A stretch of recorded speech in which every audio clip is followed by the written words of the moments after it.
તમારા પ્રશ્નો પણ તમામ લઈ લઈશું અને થોડું આગળ પણ ગતિ કરીશું. અહીંયા છે.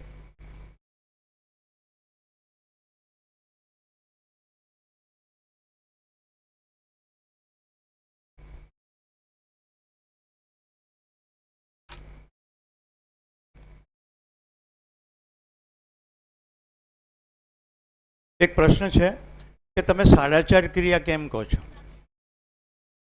ચિત્રણ એક ક્રિયા છે તો ખબર પડી ગઈ. વિશ્લેષણ પણ એક ક્રિયા, ચયન પણ એક ક્રિયા, આસ્વાદન એક ક્રિયા.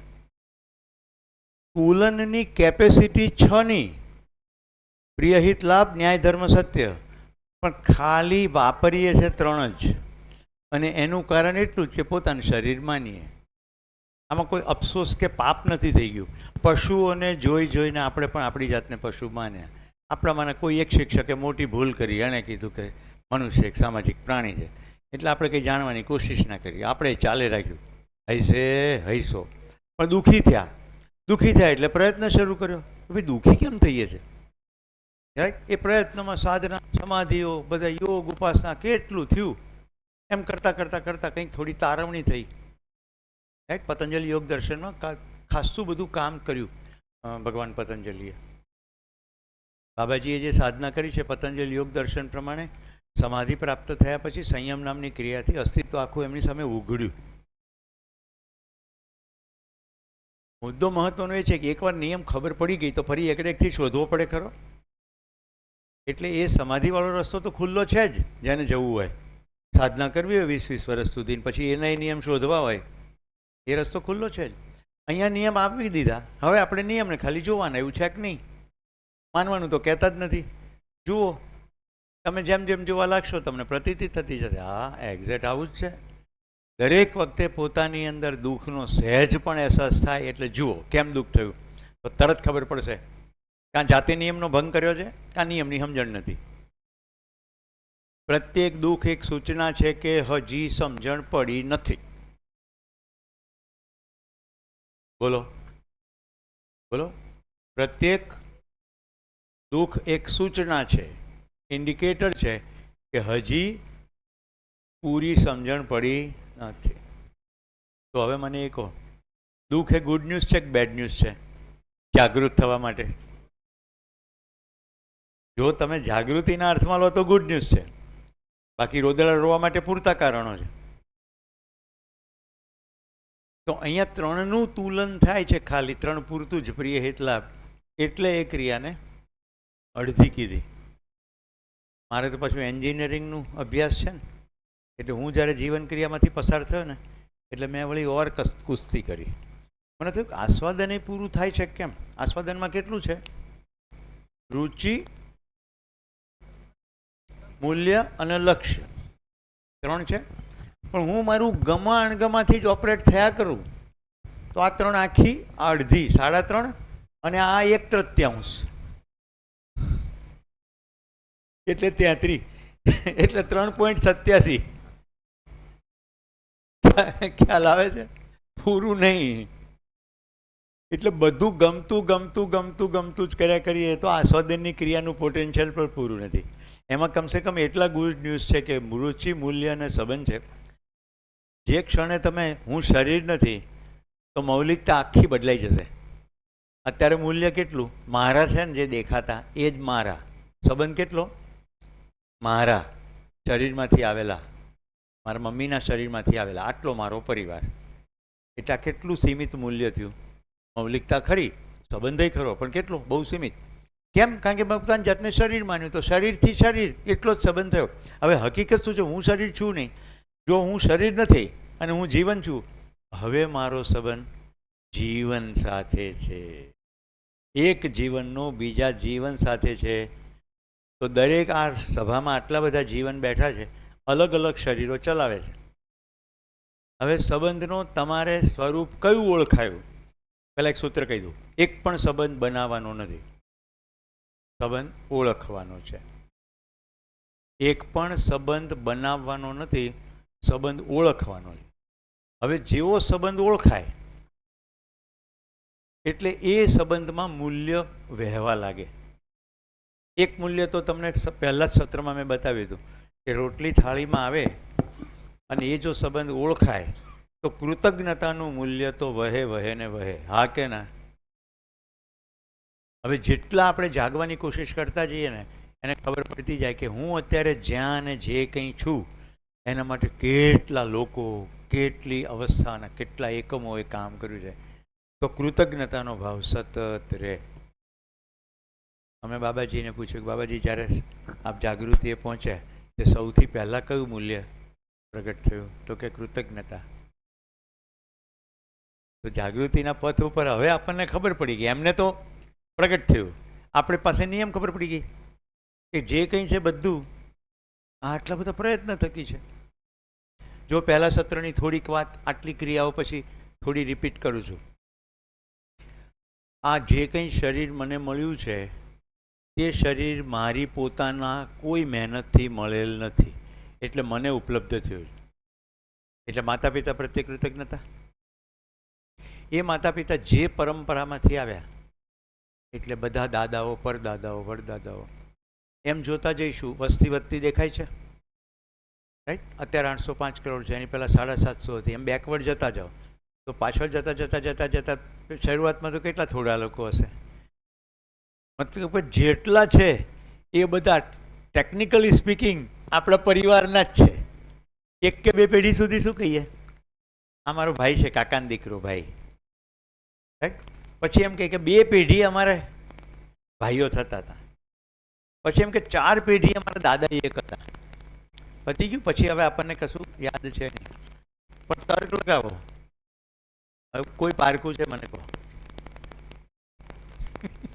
કોને પારકું કહેશો?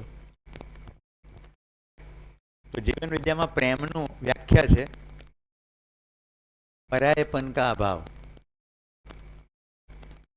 કોઈ પારકું જ્યારે લાગવા ના માંડે એવું તમારી અંદર સ્થિરતા આવે, એવો ભાવ સ્થિર થાય, એનું નામ પ્રેમ. હવે આપણને તરત યાદ આવે કે કેટલા લોકો કહી ગયા, પોથી પઢી પઢી જગમુવા, પંડિત ભયા ન કોઈ, ઢાઈ અક્ષર પ્રેમ કા, ઢેસો પંડિત હોય. કીધું તું ને કો કે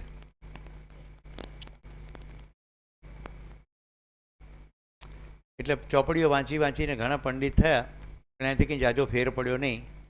ઢાઈ અક્ષર, અઢી અક્ષર પ્રેમ, પ અને મ લો તો 2 અને પ ને થોડો અડધો ફાડીએ એટલે અડધો, એટલે ઢાઈ. રિયા, મેં તને જવાબ આપ્યો, રાઈટ? વિવેકાનંદજી એક જગ્યાએ બોલ્યા છે, હું કેવળ અને કેવળ પ્રેમનો ઉપદેશ આપું છું. એટલે મંદિરમાં મૂર્તિની સામે 2 હાથ જોડાયેલા કરતા કોઈ માનવ બંધુને મદદરૂપ થયેલો એક હાથ ઈશ્વરથી વધુ નજીક છે. જ્યારે તમે વિદ્યામાંથી પસાર થાવ પછી તમે જેટલું પહેલાં વાંચ્યું હોય ને એમાંની કેટલીક વસ્તુ તમને ખ્યાલ આવે કે આમને કંઈક દેખાયું હશે. ભલે પૂરું ના દેખાયું પણ કંઈક તો દેખાયું જ હશે, નહીં તો આવું બોલે નહીં.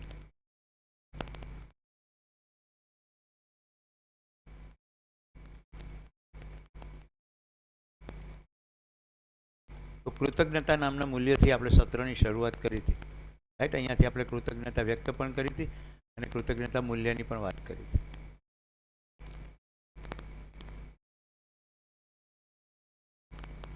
તમારી જિંદગીમાં જેટલી કંઈ ઘટનાઓ ઘટે છે એ જેટલી ઘટનાઓમાં તમારું સૂક્ષ્મ રીતે ધ્યાન જાય તો તમને કૃતજ્ઞતા વધુ સારી રીતે પકડાશે. પણ આપણું બહુ વધુ સટીક રીતે ધ્યાન જતું નથી બધી વસ્તુમાં. તકલીફે છે. મેં શરૂઆતમાં નવીન કાકાની વાત કરી હતી, હા કે ના? ડીસામાં નવીન કાકા તો વર્ષોથી છે ને, કેટલાય હાઈવે ઉપરથી પસાર થયા હશે ને એ દિવસે, કેટલાય ઝાડ વાવતા જોયા બી હશે ને, હા કે ના? મારું ધ્યાન ગયું, મારું સદભાગ્ય. અગાઉ જે કંઈ થોડું વાંચ્યું, કર્યું, સમજ્યા એનાથી નિષ્કર્ષ નીકળ્યો. નહીં તો કે એ કાકા ભલે ઝાડ વાવે, આપણે કેટલા ટકા? લગભગ તો એવું જ છે ને, અડ્યું છે ચો. આપણે શું કરવાનું? ખંચેરીને ઊભું થઈ જવાનું.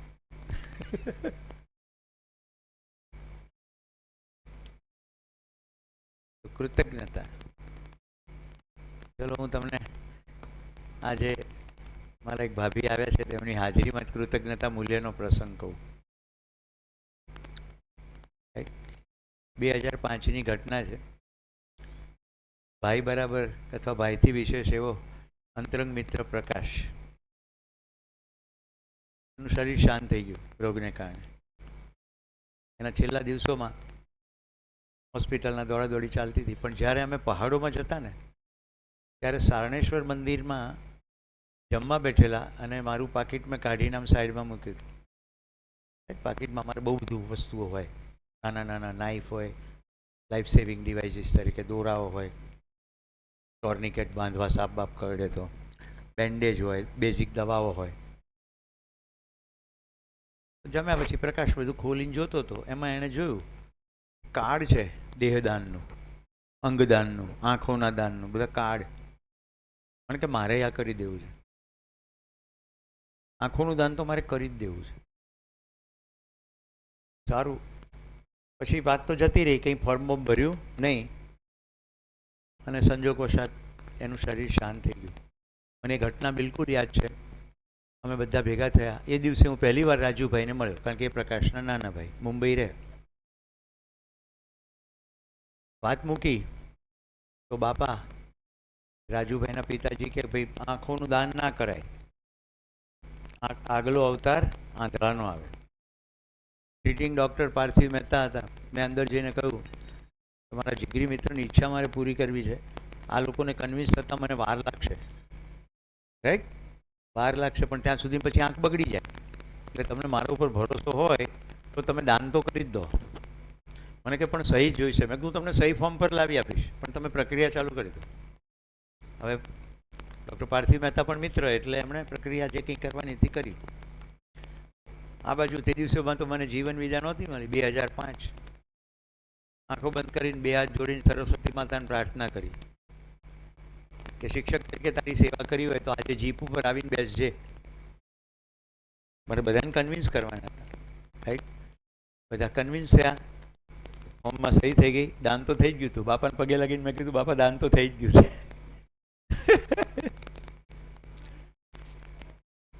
એ આ શિબિરનો ભાગ નથી. એના માટે કોમ્યુનિકેશન સ્કિલનો પ્રોગ્રામ કરવાનો, જીવન વિદ્યાના 10 શિબિર કરવાનું.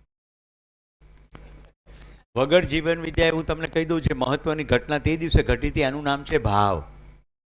ભાષાથી કદી કોઈ કન્વિન્સ થતું નથી. ભાષાથી ખાલી માહિતી જાય છે. એક જીવનને ભાષા સ્પર્શતી નથી, જીવનને તો ભાવ જ સ્પર્શે છે. કારણ કે જીવન ભૌતિક છે નહીં. કાન ભૌતિક છે, શરીર ભૌતિક છે, જીવન ભૌતિક નથી. રાજુને એ દિવસથી મારો ભાઈ તરીકેનો ભાવ સ્પર્શ્યો. આજ સુધી રાજુ મને મોટા ભાઈ માનતો આવ્યો છે. ક્યાં છે રાજુ? અને ભાભી જરા ઊભા થશો 1 મિનિટ. પ્રકાશભાઈના ધર્મપત્ની દક્ષા ભાભી અત્યારે આવ્યા છે અને પ્રતિક એમનો દીકરો પણ આવ્યો છે ખાસ, અને હવે શિબિરમાં ભાગ લે છે. ધન્યવાદ ભાભી, ખૂબ સરસ તમે આવ્યા. મને પરિવાર પૂરો થયાની લાગણી થાય છે. ઓકે,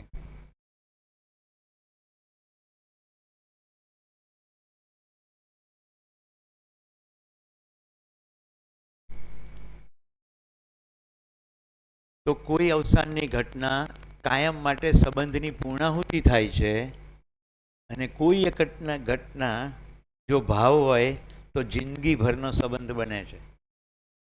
ઘટના તો ઘટના છે.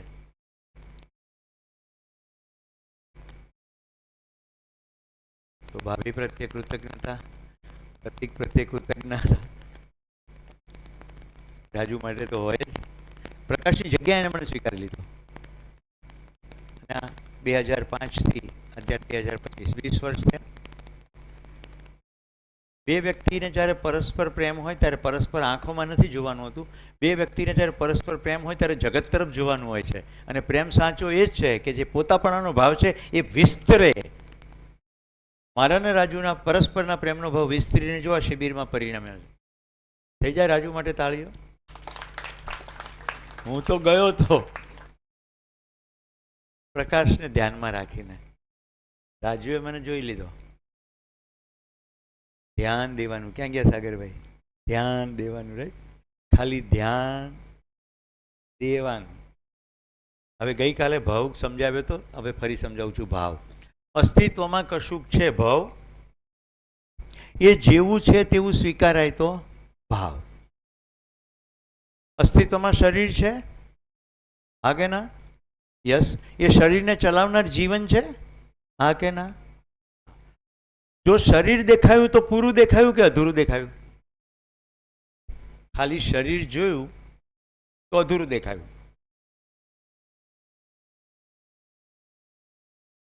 અને શરીરની સાથે સાથે જીવન જોયું તો પૂરું દેખાયું. જેની પરમિશન મેં લીધી છે એવો એક કેસ કહું છું. સુરતમાં રાધા કેન્ડોર હોસ્પિટલ, એના ડૉક્ટર જયદેવભાઈએ એવો સંકલ્પ કર્યો કે અમારું આઈવીએફ સેન્ટર છે એના 100 કેન્દ્રો બને આઈવીએફના ગુજરાતભરમાં. એના માટે અમે ઇફેક્ટિવલી કામ કરીએ એના માટેની તાલીમ શિબિર કરવી છે. અને એ પાછા મળ્યા ટ્રેકિંગમાં. મેં કીધું ટ્રેકિંગમાં તાલીમની વાત નહીં કરવાની, તાલીમ કરવી હોય સુરતમાં મળીશું. તાલીમ કરી. એ તાલીમ દરમિયાન 3 દિવસનો કાર્યક્રમ હતો. ડૉક્ટર શિવાની નામની સિનિયર ડૉક્ટર મને મળીને કે તાલીમ તો ઇફેક્ટિવનેસ છે, પણ મને તમને જોયા પછી પિતા જેવો ભાવ થાય છે, તો હું તમને થોડી વાત કરું, કરો બેટા? એને મને કહ્યું કે 7 વર્ષનું લગ્ન જીવન, મેં સેંકડો બાળકોને જન્માવ્યા છે, પણ મને બાળક થતું નથી. આ મારી પીડા છે. જો જીવન વિદ્યાનો શિબિર નહોતો, પણ ભાવ કેવી રીતે પહોંચે છે મિત્રો, આપણે કાલે સંબંધમાં જોઈશું. મારા સમવયસ્ક જેટલા છે તે બધા મારા માટે ભાઈ કે બહેન બરાબર, કારણ કે હું શરીર નથી, જીવન છું. મારાથી જેટલા નાના છે તે બધા દીકરા દીકરી બરાબર, અને મારાથી જે મોટા છે એ બધા પિતા બરાબર, માતા બરાબર. આવા ભાવ સાથે હું કોઈ પણ કાર્યક્રમ કરું, જેની સપાટી સાફ હોય, કચરો જાજો ભેગો ના થયો હોય, એને ભાવ પકડાઈ જાય. ભાવ તો સતત વહી જ રહ્યો છે, પ્રતિબિંબન તો થઈ જ રહ્યું છે. મેં કહ્યું બેટા તમે એલોપેથ ડૉક્ટર છો, એલોપેથી, આયુર્વેદ, હોમિયોપેથી બધાની એક એક ફિલોસોફી છે, અને શરીર બહુ કોમ્પ્લેક્સ સિસ્ટમ છે, રાઈટ? સૌથી વધારે એલોપેથીમાં પ્રયોગ થયા છે, આયુર્વેદમાં થયા હશે, પણ અત્યારે શું છે એની સ્થિતિ આપણને સ્પષ્ટ ખબર નથી. ક્લિનિકલ ટ્રાયલ કે રિસર્ચ કે જેને. મારું તમને સજેશન છે કે આયુર્વેદ ડૉક્ટરનો પણ સંપર્ક કરો. સુરતમાં આયુર્વેદના ડૉક્ટરનો સંપર્ક કર્યો, એમણે પંચકર્મ સૂચવ્યું. મેં એને એવું કહ્યું કે તે આટલા બધા બાળકોને જન્મ કરાવ્યો તો તું માં તો છે જ, પણ તારે જીવન વિદ્યાનો શિબિર કરીશ તો આ ખબર પડશે. રાજુભાઈએ જીવન વિદ્યાનો શિબિર વિરાર મુંબઈમાં યોજ્યો હતો, ત્યાં ડૉક્ટર શિવાની શિબિર કરવા આવી. શિબિરમાંથી પસાર થઈ એટલે ખબર પડી કે શરીર સ્ત્રીનું છે. મારા શરીરમાંથી ભલે બાળક ના આવે, પણ હું શરીર નથી, હું જીવન છું. મેં કહ્યું આટલા બધા બાળકોને તે જન્માવ્યા એટલે તું માં છે જ. મેં એની સાથેનું બધું કોમ્યુનિકેશન કરું, એમાં દરેક વખતે આવે તું એક સારી માં છે જ, આવું કોમ્યુનિકેશન આવે. સેકન્ડ સ્ટેપમાં મેં એને કહ્યું કે જે બાળકોને તમે જન્મ કરાવો એનું શું કરો? તો કે અમે સમય હોય તો ફોટા પાડીએ. મેં કીધું એવા બાળકોના તારી સાથેના ફોટા મને મોકલ. એને જે ફોટા મોકલે એમાંથી મેં એક ફોટો પસંદ કર્યો. મેં કીધું આને તું વોટ્સએપના ડીપી તરીકે મૂકી દે. પણ કે એવું મૂકવું એટલે? મેં કીધું બધા પૂછશે, તો પૂછે ત્યારે સત્યવક્તા થવાનું. એ પૂછે તમારું બાળક છે? હા મારું જ છે, પણ ખાલી મારા શરીરમાંથી નથી આવ્યું. સમજાય છે? નામ સાથે કેસ કહી રહ્યો છું, રેકોર્ડ પણ થઈ રહ્યું છે અને લાઈવ પણ છે. અને એ બંને જિંદગીમાં છે બાળક સાથે, એટલે સ્ટોરી આખી પૂરી કરું. શિવાનીએ શિબિર કર્યો, પછી પણ શિબિર કરવાનું એનું ચાલુ જ રહ્યું. સુરતમાં એક દિવસ વન ડેનો કાર્યક્રમ હતો. ચાલુ કાર્યક્રમમાં પાછળ આવીને ઊભી રહી, ચહેરો હસું હસું, આંખમાંથી આંસુની ધાર, એટલે મને ખબર પડી ગઈ. બ્રેકમાં મળીને તરત કહ્યું કે સાહેબ સારા દિવસો છે, રાઈટ? 4.5 મહિને મને અપડેટ કરતી રહી એના સ્વાસ્થ્ય અંગે. અને પછી જેવી મૂવમેન્ટ શરૂ થઈ એ પહેલાં અને પછી સતત શિબિર સાંભળતી રહી. મુંબઈમાં મારો એક શિબિર થયો તો રેકોર્ડ કરેલો ઉપલબ્ધ છે આખો. એ શિબિર સતત સાંભળતી રહી. પેટમાં રહેલો યથાર્થ નામનો બાળક એ શિબિર સાંભળતો રહ્યો. ગિરીશભાઈ જન્મ થયા પછી શિવાની કે મારે કશું કામ હોય ને તો હું મોબાઈલની અંદર ખાલી શિબિર મૂકી દઉં તમારો, યથાર્થ શું તો એની બાજુમાં મૂકી દઉં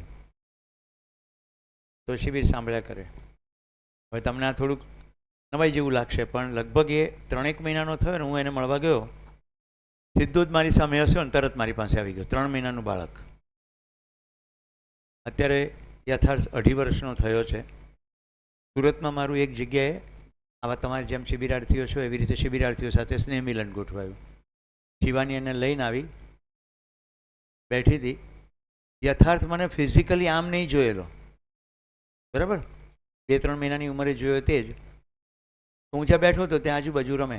જેવું મારી સ્પીચ શરૂ થઈ એટલે સીધો પગ પાસે આવીને સતત જોયા કરે ને સાંભળ્યા કરે. આજે પણ યથાર્થ મને સાંભળે છે. હમણાં જ શિવાનીએ મને વિડીયો મોકલ્યો. પેલા ધવલભાઈ ક્યાં ગયા? ધવલ સોલંકી.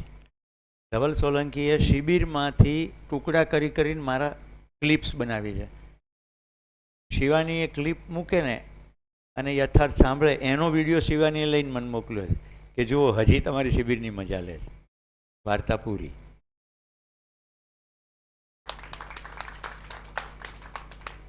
હું જીવન છું, શરીર ચલાવું છું. સૌથી પહેલાં તો શિવાનીને ભાવ સ્પર્શ્યો, પછી વિશ્વાસ, પછી નિયતિવિધિ. કોઈ ચમત્કાર નથી, ચમત્કાર કશો જ નથી. બધું નિયમબદ્ધ રીત જ છે. શરીરની કોઈ મર્યાદા હશે તો મનનો શરીર ઉપર અમુક અંશ સુધીનો પ્રભાવ છે, એ દૂર થઈ શકતો હશે તો દૂર થાય. હવે અત્યારે હું એના માટે સુરેશ દાદા છું. એને પૂછ્યા કોનો અવાજ છે એટલે તરત કે સુરેશ દાદા. કારણ કે મારો પરિચય જ એને જ્યારે ભાષા પણ નહોતી ત્યારે શિવાની આ રીતે કરાવ્યો છે. નાની વયમાં તો બધા ભેટ આપે. હું એને મળવા ગયો ત્યારે મેં એક સસલું ભેટ આપ્યું. શિવાની કહે છે બધા રમકડા સાઈડમાં મૂકીને તમારું સસલું જ સાથે રહીને સૂવે છે. આમ ફિઝિકલ કંઈ કમ્યુનિકેશન નથી. એટલે મને તો આ બહુ સુંદર કેસ મળી ગયો શિબિર ચલાવતા ચલાવતા. જે લોકો ડાઉટ કરે ને સીધો શિવાની નંબર લો, વાત કરો. હું કહેતો હોય તો તમને સ્ટોરી લાગશે, પણ એની મધર સાથે જ વાત કરો ડાયરેક્ટ. કેટલાને બધું જાણીને ખુશી થાય છે. તો શું નિયમ શું છે? શરીર નિયમબદ્ધ છે. આપણે ડખા ના કરીએ અથવા આપણા માતા પિતાએ કોઈ ડખા ના કર્યા હોય તો શરીરની પરંપરા અત્યાર સુધી પહોંચી કેવી રીતે? આપણા દાદાના દાદાના દાદાના બધા દાદાની પરંપરા જોઈએ આપણને શરીર મળ્યું, મતલબ કે પ્રાકૃતિક રીતે જ મળ્યું ને. જો બહુ જ ડખા થયા હોત તો આપણે આટલા બધા હોત જ નહીં ને. મતલબ કે એ તો નૈસર્ગિક જ છે, પ્રાકૃતિક જ છે. તો આપણા થકી આવું કંઈ હોય તો એ કદાચ નિવારી શકાય.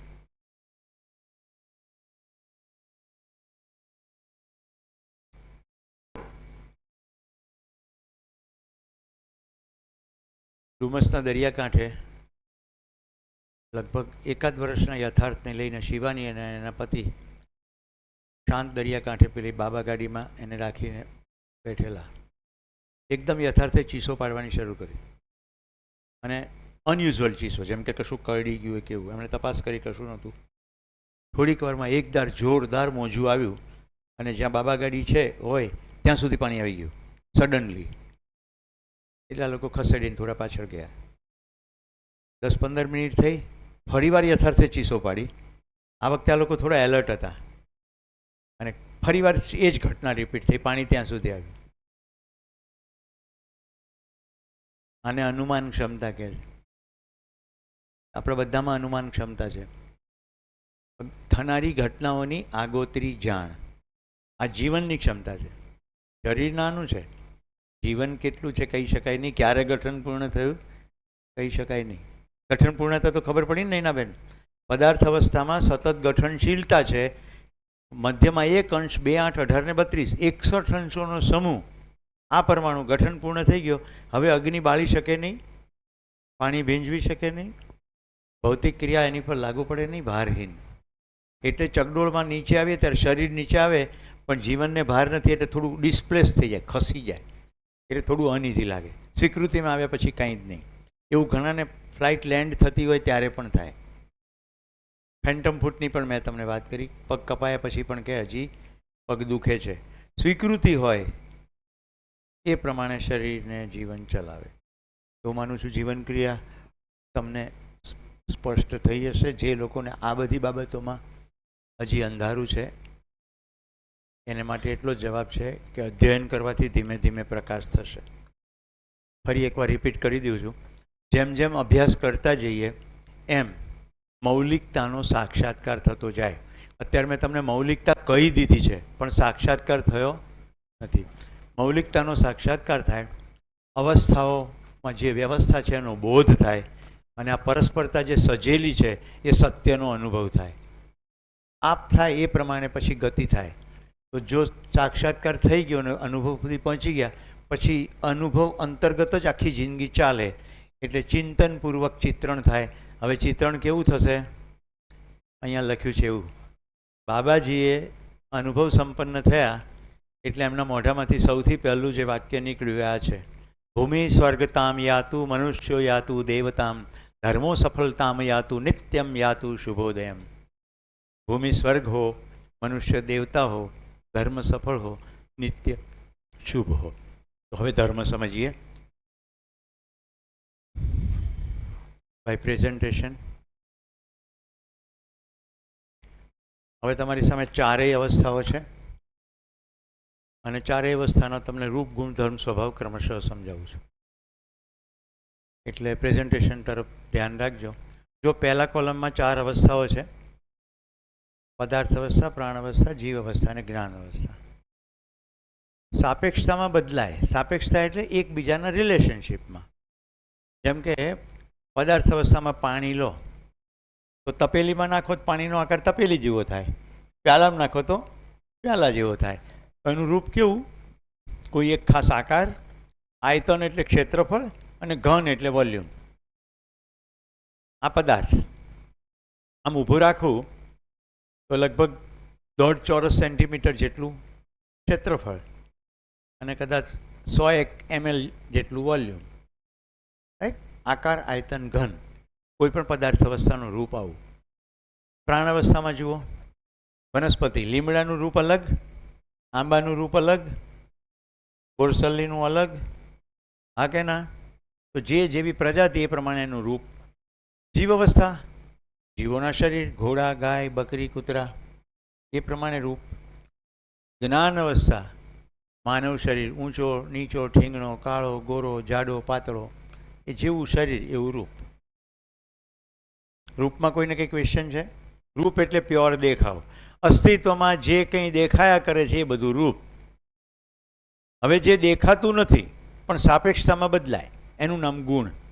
ગુણ એક જ, કાં તો સમ હોય, કાં વિષમ હોય ને કાં મધ્યમ હોય.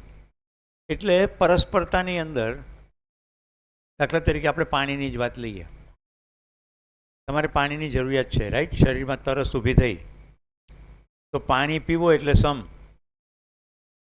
તરસ પૂરી થઈ જાય એટલે મધ્યમ, અને પાણી વધારે પડતું થઈ જાય, જલોદરની બીમારી થાય, વિષમ. રાઈટ? કાર્બોદિત પદાર્થો, નત્રલ પદાર્થો એટલે પ્રોટીન, કાર્બોહાઈડ્રેટ, ફેટ, ન્યુટ્રિશનલ બધું લો. ઓછું હોય અને લો તો સમ,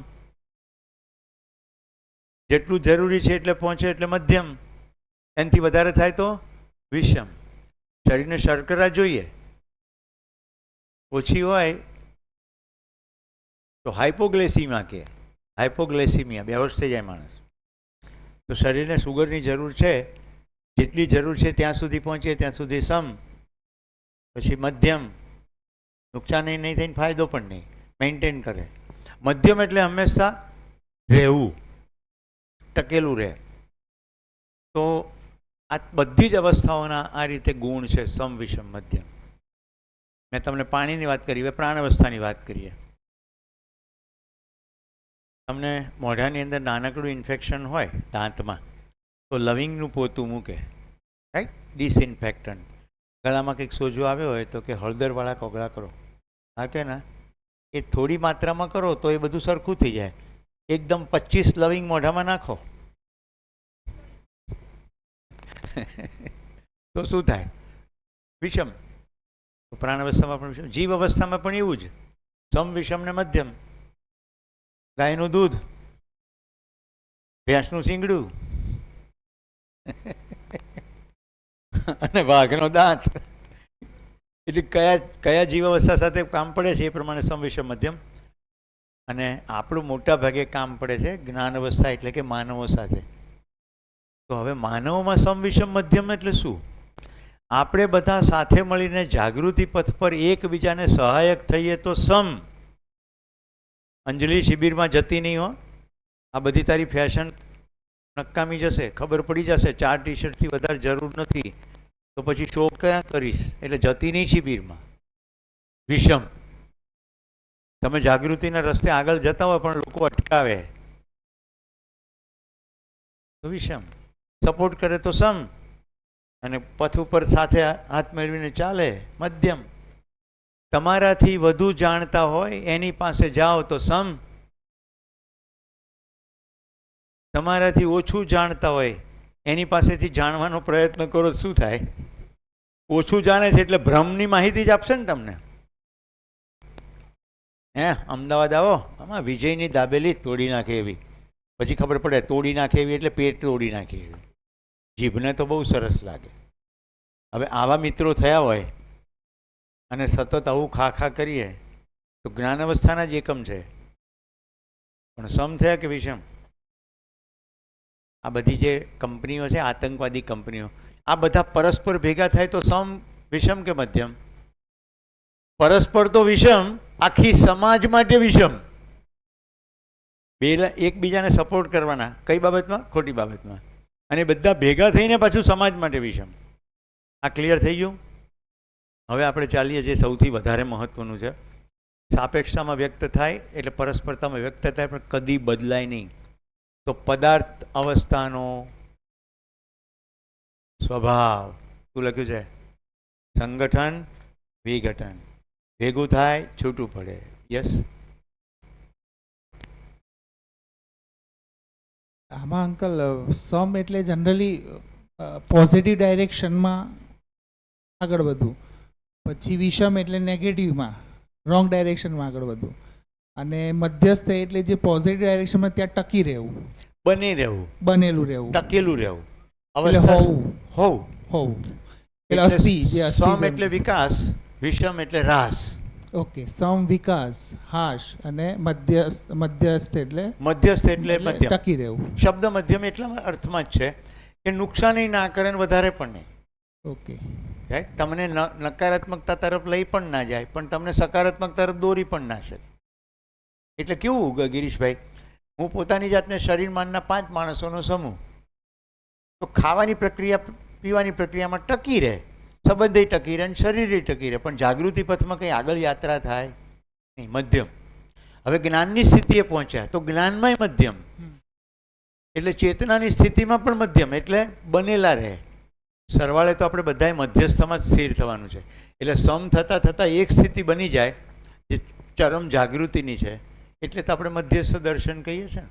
પણ અહીંયા એ અર્થમાં છે કે પરસ્પરતમ કેવી રીતે બદલાય છે. રાઈટ. એટલે પરિચય શિબિરના સંદર્ભે આટલું. સમ વિષમ મધ્યમ.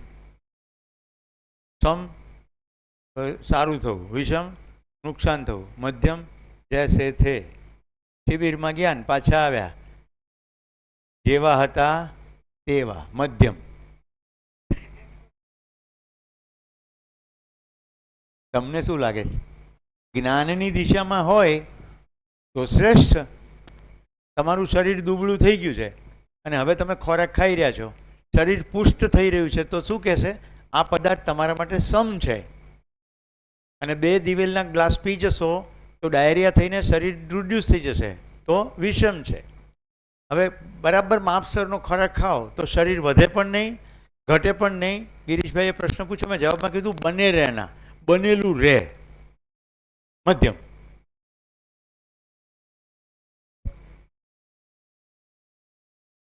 સ્ટેબલ. જો સતીશભાઈ, મધ્યસ્થ શબ્દ નથી, મધ્યમ છે. હા ગિરીશભાઈ, મધ્યસ્થ શબ્દ નથી, મધ્યમ શબ્દ છે. સમ વિષમ મધ્યમ.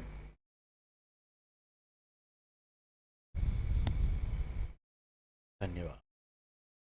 ઓકે, અત્યારે મને તરસ લાગી અને આ પાણી પીવું સમ તો મારા શરીર માટે પુષ્ટિ કરે એટલે સમ સમ. ક્લિયર? શરીરને જેટલું પાણી જોઈએ છે તેટલું જ્યાં સુધી જતું જાય ત્યાં સુધી સમ. પછી જેટલું જોઈએ છે એટલું જ મળ્યા કરે, જેટલું જોઈએ છે એટલું જ મળ્યા કરે. કન્ટિન્યુઅસ લેવલ મેન્ટેન થાય તો મધ્યમ, એનાથી વધારે થાય તો વિષમ, ઇવન ન મળે એવી સ્થિતિમાં પણ વિષમ. એટલે આપણે પેલું BMI જોઈએ છે ને કે BMIમાં આટલા સુધીથી હોય પછી વચ્ચે એક રેન્જ આવે કે ભાઈ આટલું હોય એટલે મધ્યમ, અને પછી એનાથી વધારે જે ઓબેસિટી એટલે એવી રીતે કોઈ બી ઘટનાને આવી રીતે લઈ શકાય, બરાબર છે, સમ વિષમ અને સમ, મધ્યમ. વિષમ. પણ ઉત્તર પ્રદેશમાં હડતાલ પડે ને ત્યારે મધ્યપ્રદેશ નિયંત્રણની બહાર જાય શરીરના સંદર્ભે. મારો એક પ્રશ્ન છે. જ્ઞાનબત્તી ના હતી. ઉત્તર પ્રદેશ નિયંત્રણની બહાર જાય ત્યારે મધ્યપ્રદેશ પણ નિયંત્રણની બહાર જાય. મારો એક પ્રશ્ન છે. હા, તમે જે બોલ્યા કે પાણી વધારે થાય તોય પણ વિષમ અને પાણી ના મળે તોય પણ વિષમ, ના મળવાથી વિષમ કઈ રીતે? શરીરની પથારી ફરી જાય ને, પાણીની માત્રા ઘટતી જાય એટલે શરીર પ્રકાશ થાય. ડાયરિયા ડિસેન્ટ્રીમાં શું થાય? પાણી ઓછું થઈ જાય, માણસ મરી જાય, તો સ્થિતિ તો વિષમ જ છે ને. પાણીનું શરીરમાંથી બહાર નીકળી જવું ડિહાઇડ્રેશન વિષમ, પાણીની પૂર્તિ થતી જવી સમ. હાજી.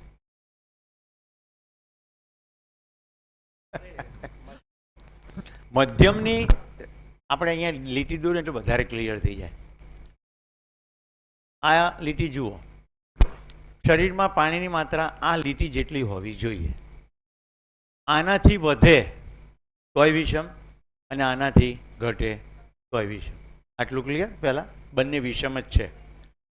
હવે તું આ જવાબ પચવા દે. પહેલાં આ લીટી જે દોરી, લેવલ દોર્યું શરીરમાં પાણીની માત્રા, આ ઓપ્ટિમમ છે, મધ્યમ છે. ઓકે, આનાથી વધે તોય વિષમ, આનાથી ઘટે તોય વિષમ. ઓકે, હવે આ ઓપ્ટિમમ લેવલ છે, પણ અત્યારે આ નિમ્નતમ લેવલ અહીંયા ગણો, આટલું છે. તો હવે હું પાણી પીવું તો સમ, અને વધારે પડતું પાણી થઈ ગયું છે શરીરમાં, પેશાબ કરીને હું કાઢી નાખું તો પણ સમ. આ મધ્યમ બતાવ્યું જ ખરું. સમમાં વૃદ્ધિ, પુષ્ટિ, અનુકૂલન તરફ જવાની વાત. વિષમની અંદર જે સેટ થયેલું છે એ અનસ્ટેબલ થવાની વાત. હા, મધ્યમ એટલે સંતુલન. એક સ્થિર તો ના કહી શકીએ, કારણ કે એ તો બધું વય વધવાની સાથે બધું વધ્યા કરે. પાણીનું ઉદાહરણ છે એટલે.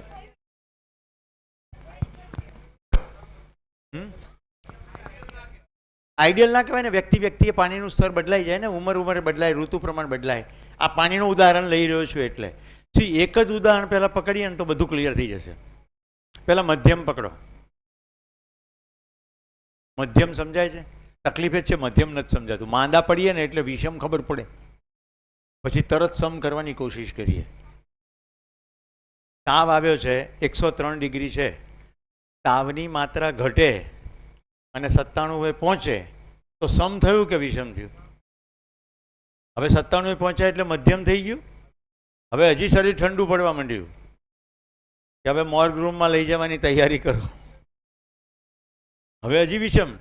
તો આંકડા સાથે સમ વિષમ નથી, સ્થિતિ સાથે સમ વિષમ છે. આંકડાને તમે એબ્સોલ્યુટમાં નહીં જોઈ શકો.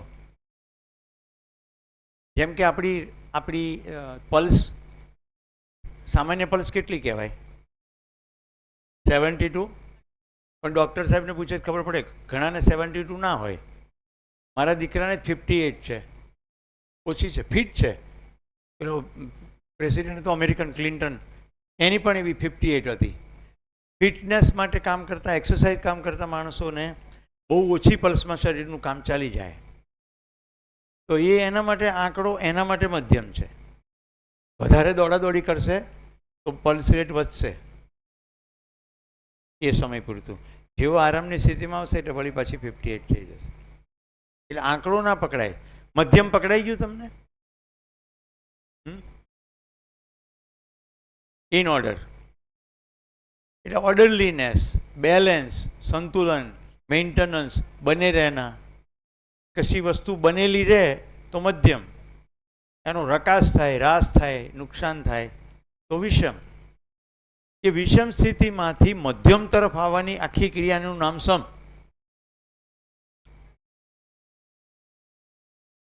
એ તો બધું સાપેક્ષ જ છે ને. એ તો જો કોલમમાં લખ્યું જ છે, જો સાપેક્ષામાં બદલાય.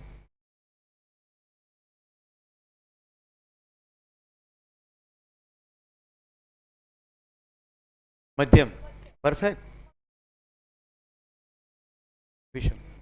તમે પોતે જ નક્કી કરી શકો કે તમારા માટે મધ્યમ છે કે આ ટેમ્પરેચર લઈ લો. ચલો એસી રૂમની બહુ મજા આવશે. તમારે ઠંડી પણ ના લાગે અને ગરમી પણ ના લાગે તો મધ્યમ. હવે 45 ડિગ્રીમાંથી આ રૂમમાં આવ્યા અને 32-35 ડિગ્રી છે એટલે તો ગરમી લાગશે. એટલે ગિરીશભાઈ મીટર સેટ કરશે. શું થશે? ધીમે ધીમે ધીમે મધ્યમ તરફ તમે પહોંચી જશો. ગરમીમાંથી નોર્મલે પહોંચી ગયા. હજી ઠંડુ કરવાનું ચાલુ જ રાખે, હવે ઠંડી વાવા મળશે. હવે સમ કે વિષમ? ઘણા ઘરોમાં 3 કાર્યક્રમ રોજ થતા હોય ઉનાળામાં. હા કે ના? અમારા એક મિત્ર છે એ કે અમે છે ને રાતના 12 વાગ્યા પછી એસી બંધ કરીએ. કેમ બંધ કરો છો? પછી કે ટાઢ વાય છે. કેટલી ડિગ્રીએ મૂકો છો? 18 ડિગ્રીએ મૂકીએ છીએ. 18 ડિગ્રીએ મૂકે ને ગરમીમાંથી આવે ત્યારે તો સારું જ લાગે. પછી શરીર શાંત છે, સ્થિર છે, હવે મૂવમેન્ટ છે નહીં, એટલે હવે એમાં ટાળવાય. મોટે ભાગે 26 ડિગ્રીએ તમને નોર્મલ લાગે. તમારે ઓઢવું ના પડે અને પંખોય ના ચલાવવો પડે, લગભગ કહું છું. હા, ડીસામાં એક પરિવાર છે. એ પરિવારમાં જે ભાઈ છે એ ડોન ફેધરનું જેકેટ અને હિમાલયમાં પહેરવાની બુઢિયા ટોપી પહેરીને સૂવે છે, કારણ કે એમના પત્નીને 18 ડિગ્રી એસીમાં સૂવા જોઈએ છે. નામ નહીં કહું, પણ ડીસામાં જ છે એવું ફેમિલી.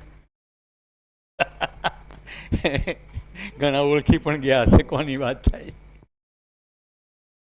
તો હવે આપણે અહીંયા સભામાં જઈએ.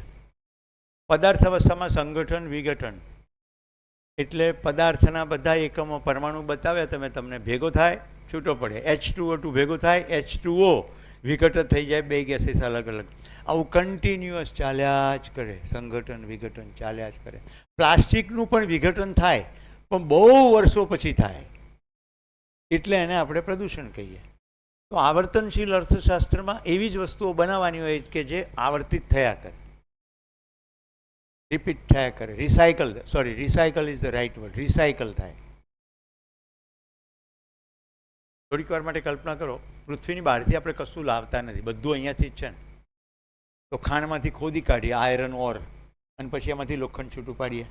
લોખંડમાંથી પછી પતરાના ડબ્બા બનાવીએ, મોટો ડબ્બો પૈડા ફિટ કરીએ એટલે કાર કહેવાય.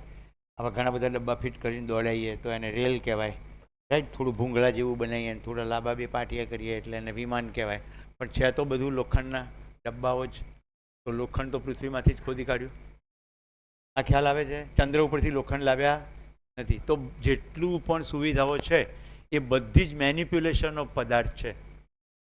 જે પણ બનાવો એ પછી ધીમે ધીમે ધીમે ધીમે વિઘટિત થાય જ. આ જેમ કે આ પેન હું વાપરું છું, અત્યારે અણીદાર છે, રાઈટ? ધીમે ધીમે ધીમે ધીમે આની આગળનો પાર્ટ ઘસાતો જશે. નદી કાંઠે જે લોકોએ પ્રવાસ કર્યો છે એને ખબર હશે, નદીના વહેણ જાય અને પથ્થર ઉપર લીસોટા પડી જાય, ઘસાઈ જાય. ત્યાં ધોધ પડતા હોય ત્યાં ખાસ પ્રકારના લીસોટા ચીરા પડે સતત પાણીથી. થાય કે નહીં આવું? તો સંગઠન વિઘટન પદાર્થ અવસ્થાનો થયા જ કરે, એનું નામ સ્વભાવ. આપણા શરીરમાં પદાર્થ અવસ્થા છે. આ 70 કિલોના શરીરમાં સીતું 49, તો 50 કિલો પાણી છે. પાણીનું વિઘટન થઈને બાષ્પ બની જાય, H2O2 છૂટું પડી જાય. હાડકાં છે, કેલ્શિયમ. તો જ્યારે શરીર શાંત થઈ જાય અને છોડી દેવામાં આવે તો કેવી રીતે વિઘટિત થાય? માઇક્રોબિયલ બધું, એટલે બેક્ટેરિયા, ફંગસ, આ બધા ઉજાણી કરે. પારસીઓમાં ડેડ બોડીને એક પ્લેટફોર્મ પર મૂકવામાં આવે અને ગીધ એને ખાય. પછી જે કંઈ વધુ ઘટ્યું હોય એ બધા જંતુ ખાય. સરવાળે આખું બોડી વિઘટિત થઈ જાય. જંગલમાં છોડી દેવામાં આવે તો બધા જંતુ ખાઈ જાય, માટીમાં બધું મળી જાય. રિસાયકલ થઈ ગયું બોડી, રાઈટ? મુસ્લિમોમાં દાટવાનો રિવાજ છે, હિન્દુઓમાં પણ બાવા જમાતમાં દાટવાનો રિવાજ છે. તો જમીનમાં દાટતી વખતે મીઠું નાખવામાં આવે એટલે જલ્દી જલ્દી વિઘટિત થઈ જાય. આમ સંઘટન વિઘટન થઈ જાય તો પદાર્થ અવસ્થામાંથી બનેલું આ શરીર સતત રહેશે નહીં. તો કોઈનું મૃત્યુ થાય એ શરીરનું મૃત્યુ થાય છે કે જીવનનું મૃત્યુ થાય? તો શરીરનું મૃત્યુ થાય એ પ્રાકૃતિક ઘટના છે કે નથી? જે ઘટના ઘટવાની જ છે એનો શોક થાય તો શેનો શોક કરીએ? હવે જે ગયું હાલું કાલે આઈસ્ક્રીમ કોણ ખવડાવશે એનું રોઈએ છે.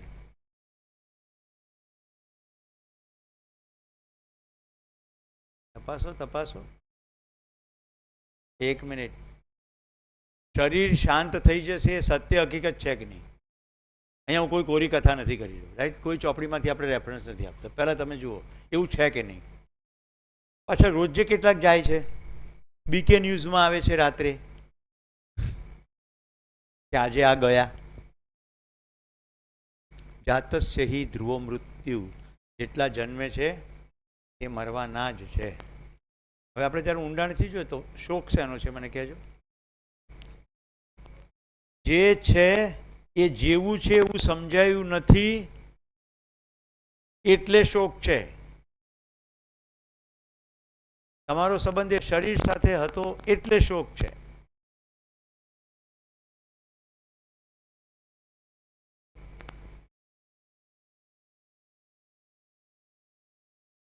મારા ઘરે મૂર્તિ પૂજા વર્ષો સુધી. મારા માતુશ્રીએ શિબિર કર્યો, કોઈ દિવસ માઇક ઉપર કશું બોલેલા નહીં. સોમત્યાગીજીનો શિબિર અમદાવાદ સમુત્કર્ષ એકેડેમીમાં. આજે મારે કંઈક કહેવું છે એમ કરીને માઇક લઈને બોલ્યા, થોડું રડી પણ પડ્યા. હું કહું છું કે મારું શરીર જ્યારે શાંત થાય ત્યારે એનું દેહદાન કરી દેવું, રાઈટ? દેહદાન કરી દેવું. ત્યારે મારા મમ્મી ફિટ હતા, 50ની રસોઈ બનાવી શકે એવા ફિટ. એ વખતે એમણે આ સંકલ્પ કર્યો. ત્યાર પછી 5 વર્ષે એમના શરીરમાં તકલીફો શરૂ થઈ અને એક તરફ મેં બધો કાર્યક્રમો બંધ કર્યા અને એમની પાસે બેસતો. મને કે તું બાજુમાં બેસવાથી કશો ફેર પડશે? તે જ તો મને શિબિરમાં બોલાવ્યો હતો. આ શરીર તો રહેવાનું જ નથી. તું જે કામ કરે છે ખૂબ સારું કામ છે, કામ તારું ચાલુ રાખ, બાજુમાં ના બેસીશ. ટાગોર હોલની અંદર મારો એ દિવસે કાર્યક્રમ હતો. 8:30 વાગ્યાનો મારો સ્પીચનો સમય. પણ બધું જે લાહડિયા બેડા ચાલતા હોય છે ને, ધીમું ધીમું ધીમું, મારી સ્પીચ આવી જ નહીં. અને 10:30 મારા બનેવી પણ મને સાંભળવા આવ્યા હતા. એના મોબાઈલ ઉપર મેસેજ આવ્યો, માતુશ્રી ગયા. એટલે પછી અમે ઘરે ગયા. પણ સંસ્થાને ગુણાનુરાગી હતી, 1 વર્ષ પછી બરાબર ફરી કાર્યક્રમ ગોઠવ્યો. મારું કહેવાનું તાત્પર્ય એટલું છે, હું જે ઘટનામાંથી પસાર થયો એનું જેમ થયું છે એમ વર્ણન કરું છું. મેં જ્યારે એમનું શરીર જોયું ત્યારે મને થયું કે હવે આ ખોળામાં આ શરીર યાત્રામાં ફરી માથું મૂકી શકીશ નહીં. આ એટલી સમય પૂરતો મારી અંદર એક દુઃખનો ભાવ હતો. એની પહેલાં મારા પિતાજીની હાજરીમાં મારા માતુશ્રીને મેં સામે બેસાડીને કહ્યું હતું કે બા, હવે જો પીડા સહન ન થતી હોય તો શરીર છોડી દો. તો મારા પપ્પા કે સુરેશ શું બોલે છે? એમને તો એવું જ લાગે ને. પણ જો હવે સ્ટોરી આગળ ચાલે છે, પતી નથી ગઈ. મારા માતુશ્રીએ શરીર છોડી દીધું, એમની ઈચ્છા પ્રમાણે અમે દાન કરી દીધું. એટલું જ નહીં, રેકોર્ડ કરેલું, કારણ કે મારી દીકરીના લગ્ન લેવાના હતા. એમણે 31 જુલાઈ એમનું શરીર શાંત થયું, એક 1 ઓક્ટોબરે લગ્ન હતા. તો જ્યારે બોલતા હતા બિલકુલ, ત્યારે એમણે એક ઓડિયો રેકોર્ડ કર્યો અમારા સમાજને ધ્યાનમાં રાખીને કે સ્વેચ્છાપૂર્વક લગ્ન જેમ છે તેમ જ યોજવા જોઈએ છે. કોઈ પ્રકારનો શોક હોવો નહીં જોઈએ, કારણ કે હું નથી મરવાની, મારું શરીર જ મરવાનું. અને અમને કહેલું કે તમને બધાને પીઝા બહુ ભાવે છે, એટલે મારા ગયા પછી પીઝા ખાજો, કોઈ શોક કે બેસણું કરશો નહીં. એટલે અમે કશું જ કર્યું નહીં. પરંપરા પ્રમાણે પડોશમાંથી ખીચડી તો આવી ગઈ, એટલે એ દિવસે તો અમે ખીચડી ખાધી. દેહદાન કરીને 2-3 વાગે અમે ફ્રી થયા. બીજે દિવસે અમે ભાઈ બહેનો ગયા પીઝા હટમાં અને બધા ભેગા બેસીને પીઝા ખાધા. પછી 6-12 મહિને કોઈ પૂછે બાની તબિયત કેમ છે? હું કહું મોજમાં, શરીર નથી રહ્યું.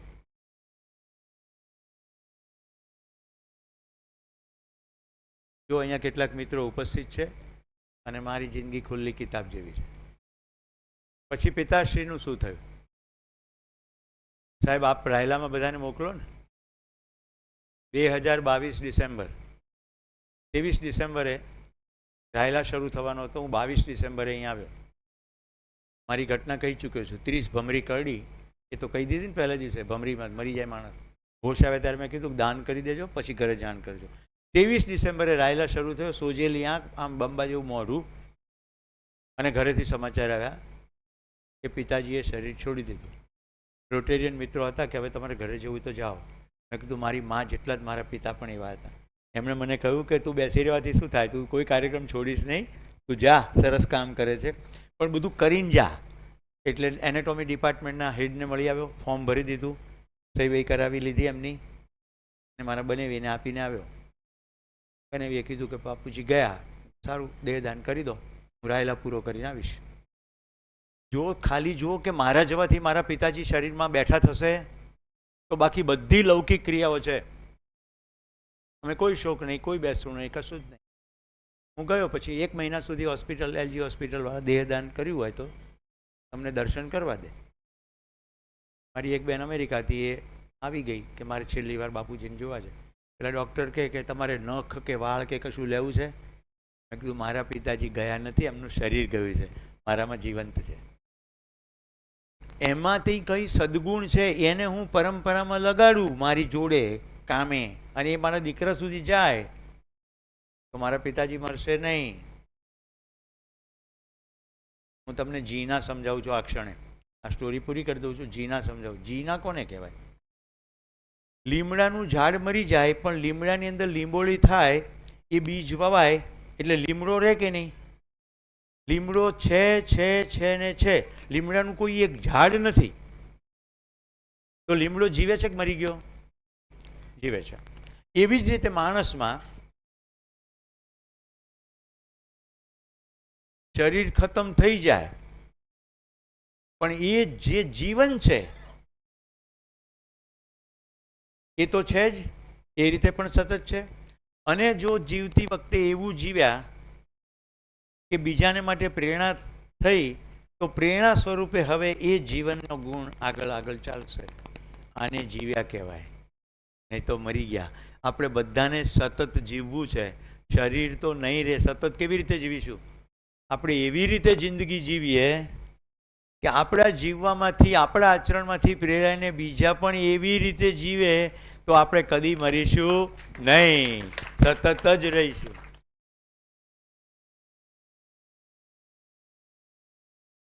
બોલો, ભગતસિંહ મરી શકે? આ નામ લીધું એટલે છે જ ને. સોક્રેટિસ મરી શકે? ગાંધીજી મરી શકે? એ લોકોએ એમના સમયકાળમાં બહુ મોટા માનવ સમુદાયને ધ્યાનમાં રાખીને કામો કર્યા. રાઈટ? ભગતસિંહ હસ્તે મોગે ચડી ગયા, કહે છે કે આઝાદ તો થવાનો છે ભારત, ઘણાએ બલિદાન આપવા જ પડશે, હું પહેલો છું એનું મને ખુશી છે. રાઈટ? ડોક્યુમેન્ટ્સ કહે છે કે અમે ફાંસીના દોરડાને ચૂમ્યો પછી પોતે પહેરી લીધું. એની પહેલાં ઈચ્છા કેવી વ્યક્ત કરી કે અમે ત્રણેય એકબીજા મિત્રો એકબીજાને પ્રેમથી ગળે મળીએ, કોઈ શોક નથી. કેટલી ફંડામેન્ટલ ક્લેરિટી હશે. જ્યારે ભગતસિંહ તો નાસ્તિક હતા. રાઈટ? એમના પત્રો પ્રકાશિત થયા છે, સમય મળે તો વાંચજો, ખબર પડે આપણી વચ્ચેથી કેવા લોકો પસાર થઈ ગયા. તો ભાઈ રાજુ, પ્રકાશ ગયો નથી. જય જી.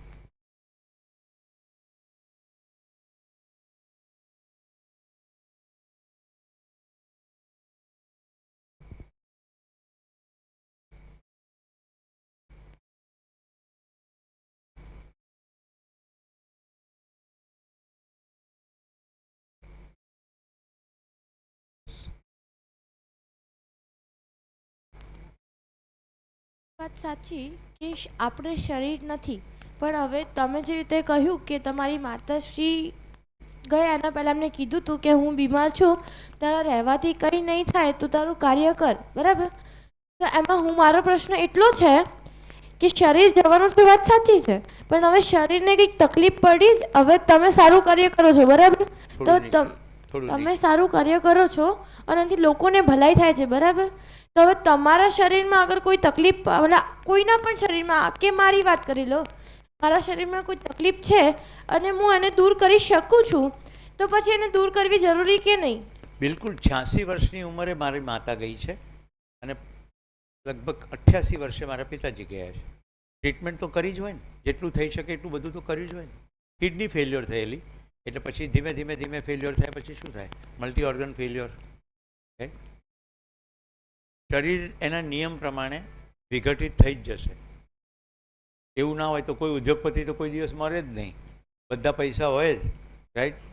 જેટલી ટ્રીટમેન્ટ થઈ શકે એટલી તમે કરો, પણ સિસ્ટમની મર્યાદા છે ને, કેટલું કરે. તમે જે કહ્યું કે પેલે આ જો તમારી આ ટાંટો તૂટેલો છે, રાઈટ. હું ગમે એટલી ટ્રીટમેન્ટ કરું એ એની રીતે જ સાજું થાય કે મારી ઈચ્છા પ્રમાણે સાજું વાત થાય? સાચી છે. કે ભાઈ કાલ જ સાજું થઈ જવું જોઈએ એવું તો ના થાય ને. એમની તમારી માતાએ તમને એવું કહ્યું હતું કે તમારા બાજુમાં રહેવાથી કંઈ નહીં થાય, બરાબર?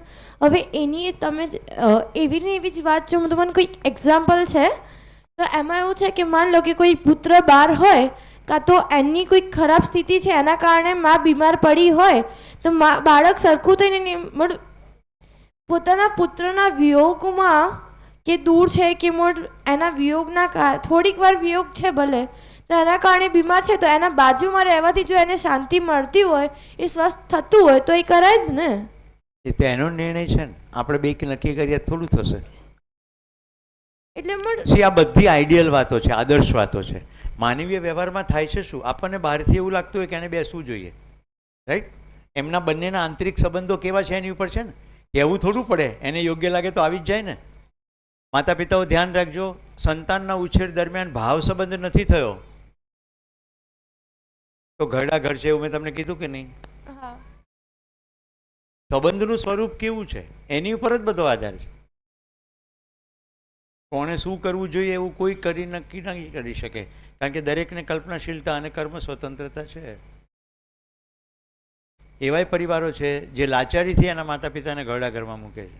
આર્થિક સ્થિતિ એટલી ખરાબ છે કે બધાએ કમાવું જ પડે, નાનું ઘર છે, સાચવી શકાય એવા નથી. ધર્મશાળા દ્વારા ચાલતી સંસ્થા હોય તો સચવાઈ જાય, ઘરે નહીં ખવડાવી શકે એવી સ્થિતિ છે તો મૂકે, એવું હોય. એટલે એવું થોડું માની લેવાનું કે જેટલા ઘરડા ઘરમાં છે બધાને તગડી મૂક્યા. ગાંધીનગરના પાદરમાં કૈલાસ વૃદ્ધાશ્રમ છે કે જેણે સ્થાપ્યો છે ને, એમણે એમના પત્નીના નામે સ્થાપ્યો છે અને યુવાન વયે એમણે સ્થાપ્યો છે. પતિ પત્ની બંને વૃદ્ધાશ્રમમાં કામ કરે છે અને એમના માતા પિતા પણ છે. તો યુવાન વયે એમને એવું થઈ ગયું કે આપણે કામ કરવું છે સેવાનું, રાઈટ. આ આપણી સામે કપલ છે. અત્યારે કેટલા લોકો ગૌશાળાનું કામ કરે. અમે બંનેની સાથે વાત કરી તો મને ખૂબ સરસ થયું. બેનને પણ બધું કામ કરતા આવડે છે, ખેતીનું.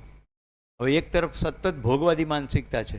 એમણે મને શેર કર્યું કે નાનકડી જગ્યામાં સ્વાવલંબનપૂર્વક જીવવાનો પ્રયત્ન કરે છે, ઓર્ગેનિક ખેતી કરશે, ગૌપાલન કરશે, પોતાની જરૂરિયાત પૂરતું ઉગાડશે ને સાચું કામ કરશે. છે ને આપણી વચ્ચે લોકો. હવે આ બેન જીનલબેન એવું કે ભાઈ તમારે ખેતી કરવી જ કરજો, મારે તો શહેરમાં રહેવું છે, મારે બધા મોજ શોખ પૂરા કરવા છે, બધું આપણને ગૌશાળા ફૌશાળા નહીં ફાવે, રોજ સવારમાં છાણવા સીધા કરવાનું. એટલે એ બંનેના પરસ્પર સંબંધની ખુશ્બુ છે. કામ તો કંઈ છે જ નહીં. એક કોઈ કામ કદી ગંદી કે સારું કે ખરાબ હોતું જ નથી. કામ ખાલી કામ જ હોય છે. એને કઈ રીતે લો છો? હું આ શિબિરને કઈ રીતે લઉં છું? એક ઉત્તમ અવસર, આખી માનવજાતને સુખના રસ્તે લઈ જવાનો ઉત્તમ અવસર. ક્યારે હું એવું કહી શકું કે એક હશે તો શિબિર ચાલશે? ભાઈ ક્યારેક તો હું એક જ હતો. હવે સ્ટોરી સાંભળવી છે? આખા ગુજરાતમાં આટલું કામ કેવી રીતે થયું સાંભળવી છે? કહું? મારો દીકરો એડ્યુનાવા નામના સંસ્થામાં અમદાવાદ IITમાં એડમિશન લેવા માટે કોચિંગ ક્લાસમાં જતો, રાઈટ. 2011ની સાલ છે. એને જે સંસ્થા ચલાવતા હતા ને, એ ઇન્સ્ટિટ્યૂટના વડાનું નામ સુનિલ શર્મા. એને બધા મિત્રો મજાકમાં કહેતા પરમહંસ હન્ટર, પરમહંસનો શિકાર કરનારા. એટલે ક્યાંક સાધુ પરમહંસ મળી જાય ને એટલે એને પકડી લે અને પોતાના પ્રશ્નો શરૂ કરે. જ્યાં સુધી જવાબ મળે ત્યાં સુધી પકડી રાખે, પછી છોડી દે. આવું કરે. આ બાજુ કોચિંગ ઇન્સ્ટિટ્યૂટ ચલાવે. એમણે એક સાધુને પકડ્યા, એનું નામ ગૌભક્ત શરણાનંદજી, રાજસ્થાનના. હવે ગાયની સેવા અંતર્ગત શરણાનંદજી કંઈક આખા પ્રવાસમાં નીકળ્યા હતા અને એ પહોંચ્યા છત્તીસગઢ અછોટી. ત્યાં ગીરની ગાયો છે. અને જીવન વિદ્યાનું સૌથી પહેલું કેન્દ્ર, આમ તો કેન્દ્ર જેવું કંઈ હોતું નથી. તમને કહું, કેન્દ્ર એટલે શું? 2-5 પરિવારો રહે, સ્વાવલંબનપૂર્વક જીવે અને જેને જીવન વિદ્યા ભણવી હોય એને ભણાવે. ત્યાં આવા શિબિરો જ ચાલે. એમાં 1-2 મિત્રો ભેગા થઈને એક મોટું ભવન બનાવી નાખ્યું, હોસ્ટેલ જેવું. એટલે એની અંદર 100-1 જણા રહી શકે, વોલેન્ટરી રાંધે, કોઈ ઘરે તાળા નહીં, તમે કોઈના પણ ઘરે જઈને જમી શકો, જાતે બનાવવું હોય તો બનાવી શકો. આવું આને કેન્દ્ર કહે. આ ગીરની ગાયો છે એવું ખબર પડી એટલે એ ત્યાં ગયા. એ વખતે શિબિર ચાલતો હતો. હવે એમને તો પ્રવાસ કરવાનો હતો એટલે શિબિરમાં ના બેઠા, પણ કલાકમાં એમને જે કંઈ થોડું સાંભળ્યું અને સારું લાગ્યું તો કે કંઈ પુસ્તકો છે, તો જીવન વિદ્યા એક પરિચય નામનું પુસ્તક એમને આપ્યું. એ પ્રવાસ કરતાં કરતાં કરતાં અમદાવાદ આવ્યા. એ દરમિયાન એમણે પેલું પુસ્તક વાંચી લીધું. પેલા સુનિલ શર્મા કે આવા પ્રશ્નો છે તો કે મારી પાસે જવાબ નથી, પણ આ પુસ્તક વાંચ અને એમાંથી જવાબ મળશે અને બાકીના પ્રશ્નોના જવાબ મેળવવાનો સોર્સ મળશે એવું મને લાગે છે. સુનિલભાઈએ પુસ્તક ઉઠાવ્યું, સાંજે જ વાંચવાનું ચાલુ કર્યું, રાતે વાંચી નાખ્યું, સીધો આ છોટી ફોન લગાડ્યો. નેક્સ્ટ શિબિર ક્યારે છે? ઓકે, એક તો મેં તમને કહ્યું ઇન્સ્ટિટ્યૂટ શેનું હતું? IIT કોચિંગનું. એટલે સાયન્ટિફિક ટેમ્પરામેન્ટવાળો માણસ હતો. આ બાજુ હું institute of company secretaries of India, ICSI, એના વિદ્યાર્થીઓનો સ્ટુડન્ટ ઇન્ડક્શન પ્રોગ્રામ 1 અઠવાડિયાનો ચાય. એ લોકોનું પ્રોફેશનલી કેવી રીતે સારું કામ કરવું એ શીખવું. હવે મને 25 બેચનું કામ, એક બેચની અંદર 50 વિદ્યાર્થીઓ હોય, એટલે મેં એવું નક્કી કરેલું કે પહેલી બેચ 7 દિવસની હું ચલાવી લઉં, એનું વિડીયો રેકોર્ડિંગ થાય, અને બીજા જુનિયર ટ્રેનરોને મેં બોલાવી રાખ્યા કે હું પછીની બધી બેચમાં 1 જ દિવસ કરીશ, બાકીનું તમારે 6 દિવસ કામ કરવાનું મારી ડિઝાઇન પ્રમાણે. હિમાચલ પ્રદેશના સંજીવ શર્મા એમાં મારા જુનિયર ટ્રેનર તરીકે આવ્યા. હવે 2 હિમાચલના, સુનિલ શર્મા અને સંજીવ શર્મા. એટલે જેવું અછોટીની શિબિરની વાત થઈ એટલે સંજીવ મને કે સર હમણાં આપણી બેચ ના હોય તો હું શિબિર કરવા જઈ આવું. તો જઈ આવો. એટલે બંને ગયા. સંજીવ મને ત્યાંથી ફોન કરીને બીજે દિવસે કે સાહેબ બધા પ્રોગ્રામ કેન્સલ કરો, પહેલી ફ્લાઇટ પકડો, મારા હાથમાં ખજાનો આવી ગયો. મેં કેવી રીતે સાંભળ્યું ખબર? જીવન વિદ્યા એટલે લાઈફ સ્કિલ ને, એ તો આપણે 15 વર્ષથી કરીએ છીએ, આપણને બધું આવડે. MBA જીવન વિદ્યાનું અંગ્રેજી કરી નાખ્યું, લાઈફ સ્કિલ. કોટક સાહેબનો લેખ વાંચ્યો હતો 10 સ્કિલનો WHO ઉપર. અજીવ સાહેબ કૃતજ્ઞતા તમારા માટે. It was a wonderful opening. 10 kilo basic હું શીખવતો. એટલે મને થયું કે આપણે આ કંઈ કરવું નથી. મેં કીધું ભાઈ તું એમ કહે છે એવું બધું કેન્સલ ના થાય, આપણે વચનો આપ્યા હોય, હોટલો બુક કરી હોય, લોકો એક ક્લાયન્ટ હોય, દેશભરમાંથી તાલીમ માટે આવતા હોય, એવી રીતે કેવી રીતે ભાઈ તું કરી નાખ. એને શિબિર કરી નાખ્યો, આવી ગયો પાછો. થોડુંક લિટરેચર લાવ્યો, પુસ્તક નહોતો લાવ્યો પણ થોડા ફ્લાયર હતા. સુનિલ શર્માએ મને પછી ફોન કર્યો કે તમે થોડા જાગૃતવાલી જેવા છો એટલે તમને કહું છું, આ બધા છોકરાઓને હું સિંહ બતાડવાના બહાને જુનાગઢ લઈ જવાનો છું, પણ મારે શિબિર કરાવો છે.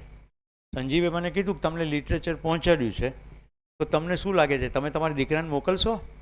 મેં કીધું એ લિટરેચરમાં જે લખેલું છે ને એ જો સાચું હોય તો મારા દીકરાને IITમાં એડમિશન નહીં મળે તો ચાલે, લઈ જાઓ.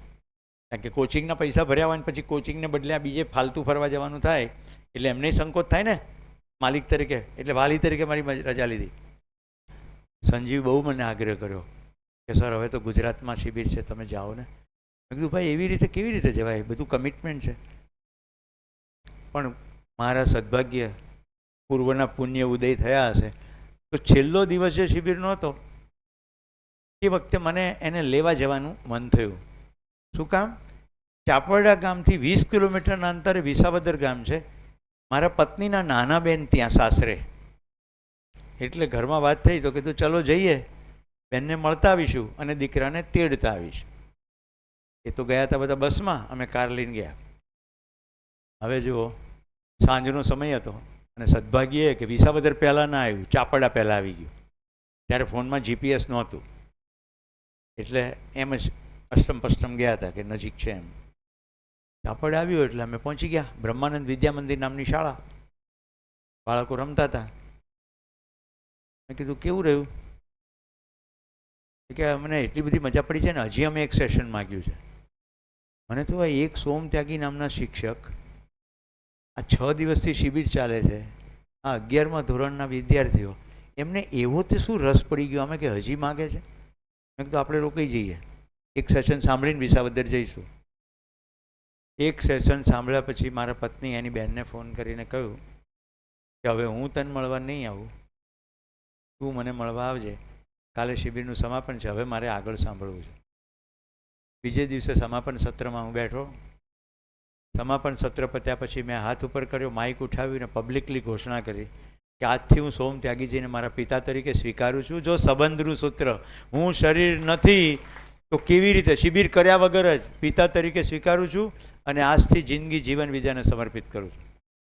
આ ઘટના ઘટ્યા પછી પહેલો શિબિર SGBPમાં મેં ઓર્ગેનાઇઝ કર્યો, કારણ કે હું ત્યાં પહેલાં એક્ઝિક્યુટિવ ડિરેક્ટર હતો, એટલે બધાની સાથે મૈત્રી હતી. અને જો સંયોગો કેટલા સરસ થયા, સ્વામિનારાયણ સંપ્રદાયના સાધુઓ સ્ત્રીઓથી દૂર રહે. હવે SGBPમાં મોટું સ્વામિનારાયણ સંપ્રદાયનું સંસ્થા, મંદિર, એટલા બધા સાધુઓ. એ જ વખતે એમને ફાટસર નામના ગામે કોઈક શિબિર હતો સંપ્રદાયનો, એટલે બધા સંતો ત્યાં જવાના હતા. એટલે મને વેન્યુ મળી ગયું, આખું હોસ્ટેલ મળી ગઈ. એ શિબિરમાં શું થયું, એ શિબિરમાં મેં મિત્ર હસમુખ પટેલને બોલાવ્યા, એમના થકી ભાવનગર અને સુરતમાં શિબિરો યોજાયા. મેં સુધા પાંડેને બોલાવ્યા, એ સુધાબેન પાંડે SRPના કમાન્ડન્ટ છે. 8 શિબિરો તો એમણે કર્યા અને અત્યારે મેં એમને કહી દીધું છે નેક્સ્ટ શિબિરમાં પ્રબોધક. આ શિબિરમાં મેં એમ બોલાવ્યા હતા કે એક સત્ર લેવા આવો. એ શિબિરમાં જે લોકો બેઠા એમાં યોગેશભાઈ ઉપાધ્યાય મારી જેવા જ પ્રબોધક થયા, કલ્પેશ પટેલ ખેડા, બધો ધંધો સમેટીને ઓર્ગેનિક ખેતી કરવા લાગ્યા. પતંગ અને ફટાકડા ચગાવતા હતા, એમને અંદર ખબર પડી ગઈ પતંગથી પક્ષીઓ કપાય, ફટાકડાથી પ્રદૂષણ થાય, હવે આ ધંધો કરવો નથી. એમણે શરૂ કરી દીધું ખેતીનું કામ.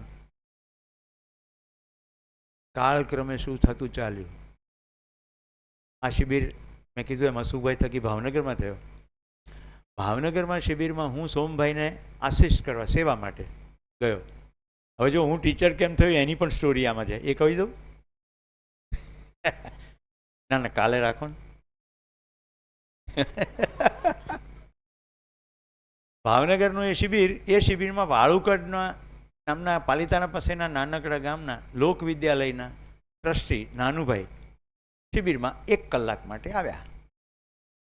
પણ સદભાગી એ શિબિરમાં એમના દીકરા પરેશભાઈ અને એમના પત્ની કલકાબેન એ પણ આવ્યા.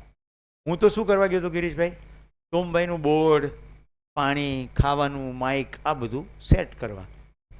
એટલે અમે આગલા દિવસે પહોંચી ગયા. મેં જોયું તો ત્યાં તો આખો માંડવો પેલા જૂના શિબિર પ્રકારે હતો. એક નાનકડું બોર્ડ મૂક્યું હતું 2 ફૂટ બાય 1.5 ફૂટનું. એટલે બધું રાતોરાત મેં બદલાયું અને શિબિર સેટઅપ કર્યો. એ 7 દિવસ શિબિર ચાલ્યો. એ શિબિરમાં પરેશભાઈને એટલે નાનુભાઈના દીકરાને એમ થઈ ગયું આ તો વાળુકડમાં કરવા જેવું. તો મને કહે શિબિર આપણે ત્યાં થાય? મેં કીધું થાય, ગોઠવી દઉં. મેં પછી કોન્ટેક કર્યો બધા પ્રબોધકોને, અશોક ગોપાલાજી દહેરાદૂન, એમણે કીધું હા હું આવીશ. બધું ગોઠવાઈ ગયું, ઘોષણા થઈ ગઈ. હવે શું થયું જો સ્ટોરીઓ કેવી વળાંક લે છે. રાજીવ સંગલ જે IIIT હૈદરાબાદના ડિરેક્ટર હતા, એમની IIT કાનપુરના ડિરેક્ટર તરીકે ટ્રાન્સફર થઈ. એમણે અશોક ગોપાલાજીને એવું કીધેલું કે ક્યારેક મારી ગમે ત્યારે ટ્રાન્સફર થશે નજીકમાં, જો ટ્રાન્સફર થાય ને તો સૌથી પહેલું કામ અશોકભાઈ તમારે IITના બધા ફેકલ્ટીની જીવન વિદ્યા શિબિર કરવાની છે. અશોકભાઈ કે હા. અહીંયા ઘોષણા થઈ ગઈ, અહીંયા ટ્રાન્સફર થઈ ગઈ. એટલે અશોક ગોપાલાજી કે હવે સુરેશભાઈ શું કરીશું? વચન તો મેં તમને આપ્યું છે એટલે તમારી પાસે મારે શિબિર કરવા આવવું જોઈએ, પણ જો ત્યાં કરીએ ને તો ઇમ્પેક્ટ બહુ મોટો આવે. IITના ફેકલ્ટીઝ કરે તો મેં કીધું કંઈ વાંધો નહીં, હું બધા પ્રબોધકોને ફોન કરું. એટલે જેટલા ભારતમાં પ્રબોધકો હતા 1 by 1 બધાને ફોન કર્યા, પણ બધાના ક્યાંક ક્યાંક શિબિરો સેટ થયેલા હતા. રાઈટ, ઓર રસ પડ્યો. હવે પાછા લઈ જાઉં છું ભાવનગર શિબિરમાં. ભાવનગર શિબિરમાં એવું ઘટના ઘટી કે જીતુભાઈ વાઘાણી એટલે તે વખતે ધારાસભ્ય હતા, પછી કાળક્રમે શિક્ષણ મંત્રી થયા. હસમુખભાઈએ એને કીધું હતું કે આ સારું કામ છે કરો, એટલે ત્યાં શિબિર ગોઠવાયો હતો. પણ જૂના શિબિરના મનમાં ફંડા, એટલે કે શિબિરમાં 4 સત્રો હોય ને લંચ પહેલાં 2 અને લંચ પછી. એટલે દરેક સત્રમાં એક મહેમાન લાવો. એટલે ગામના મેયર, કોઈ મંદિરના મહંત, રાઈટ, કોઈ સમાજસેવી સંસ્થા, કોઈ કોર્પોરેટ કંપનીના વડા, એમને 7 ગુણ્યા 4 28 મહેમાનો સેટ કરી નાખ્યા. પહેલો દિવસ શિબિર ચાલુ થયો, પહેલું સત્ર ચાનો બ્રેક પડ્યો અને મેયર આવ્યા. સોમભાઈ મને કહે, આ પહેલું સત્ર પતી ગયું, માનના જાનના બધું ડિફરન્સ આપણે અહીંયા કરીએ છીએ ને, માનવાનું નથી જાણવાનું છે, એ બધું પતી ગયું અને હવે આગળનું સત્ર ચાલશે તો આમને તો પલ્લે નહીં પડે, એટલે તમે એક કામ કરો, ગુજરાતીમાં સમરી કરીને આપો. એટલે મેં ગુજરાતીમાં એની પહેલા સત્રની સમરી કરી. પછી બીજું સત્ર પત્યું, લંચ પછી બીજા મહેમાન આવ્યા, એટલે કે હવે 2 સત્રોની સમરી કરો. અને પછી મેં પૂછ્યું, ખબર પડી કે ઓહો આ તો બધું સેટિંગ છે. હવે મારે રોજે રોજ જેટલું આગળ થયું એની સમરી કરવાની થઈ. એટલે મેં શિબિરમાં કેવી રીતે ભાગ લીધો હોય, કેટલી મોટી જવાબદારી.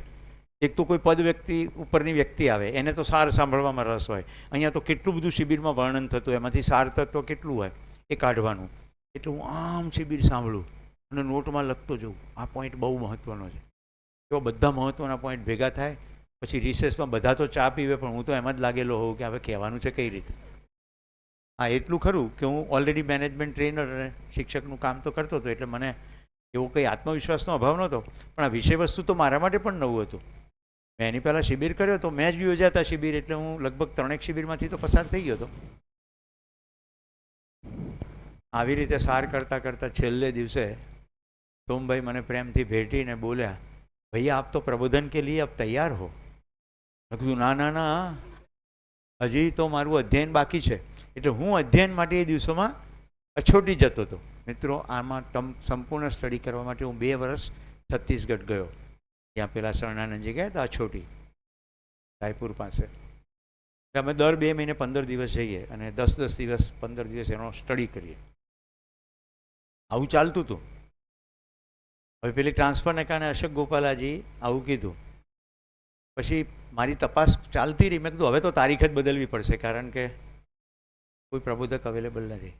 અશોકભાઈ શું કહે, मेरी सोम से बात हो गई है, वो कहते हैं कि तुम तैयार हो. મેં કીધું ના. પછી એમણે જે વાત કરી બહુ મહત્વની હતી, આજ સુધી હું જીવી રહ્યો છું.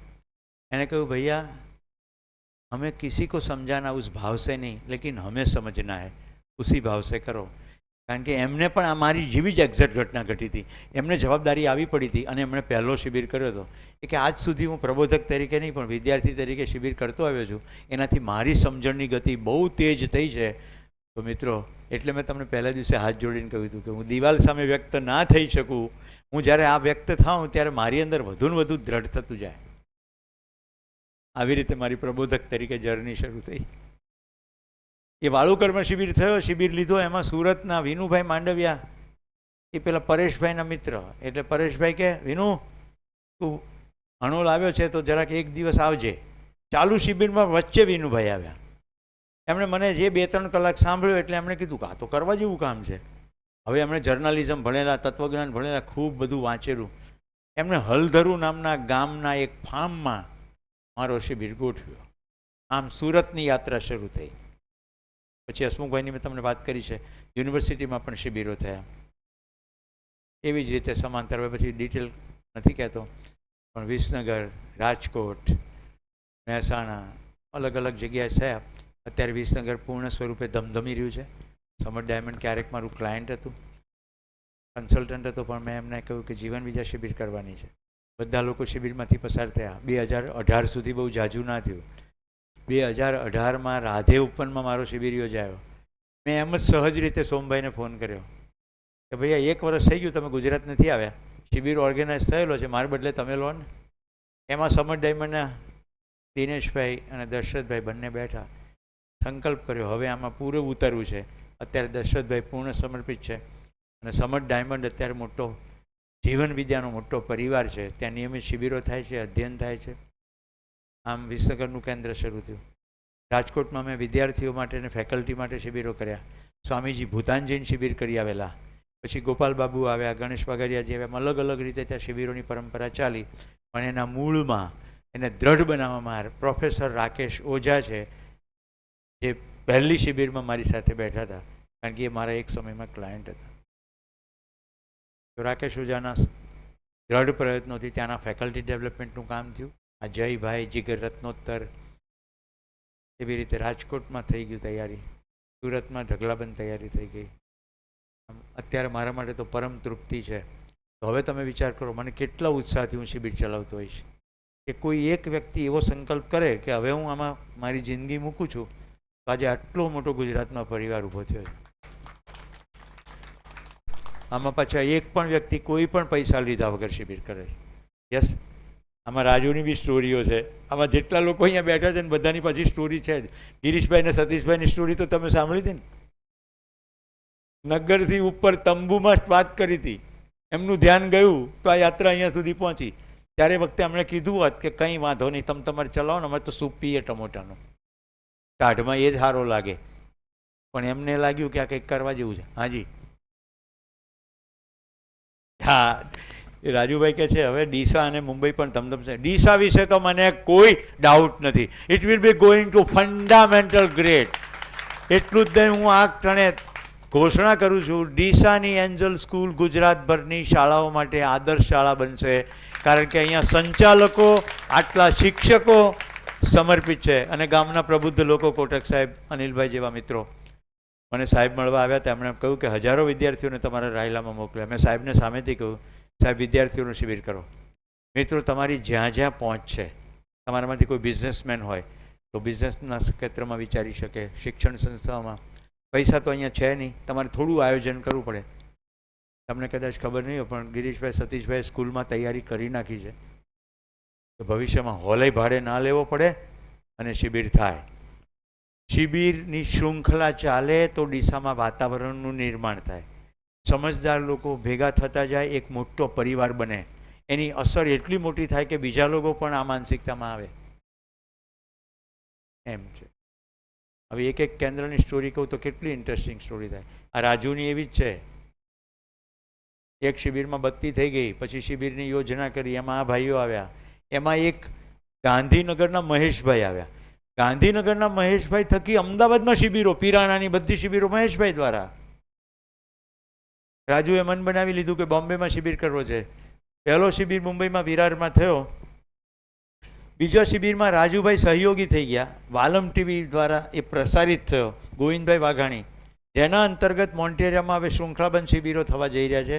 સતીશભાઈ હમણાં ત્યાં જઈને આવ્યા અને હવે માનવ વ્યવહાર દર્શનનો અધ્યયનનો સત્ર ત્યાં થશે. એ પટેલ સમાજમાં મારા 2 શિબિરો થયા. હમણાં બીજો ફેબ્રુઆરીમાં મેં કર્યો 3 દિવસનો શિબિર. મુંબઈની અંદર હવે જીવન વિદ્યા મુંબઈ નામનું ગ્રુપ તૈયાર થઈ ગયું છે. રાજુભાઈ સંપૂર્ણ જવાબદારી ઉપાડી લીધી છે.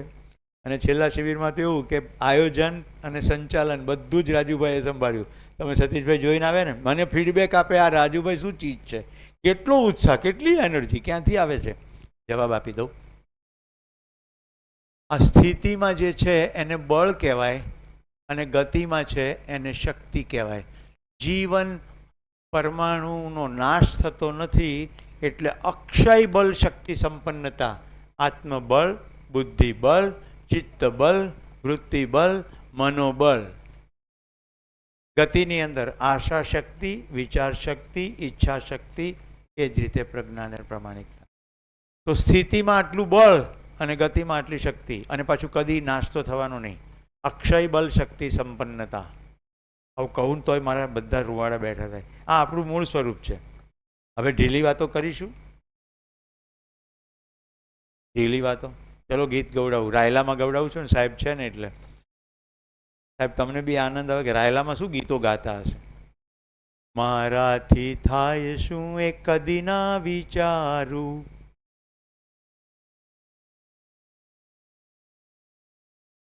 એક રાગમાં ગાવ, નહીં તો કાઢી મૂકીશ.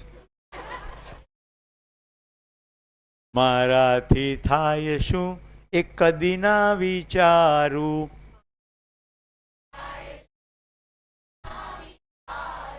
શક્તિ મારી બધી કામે લગાડું.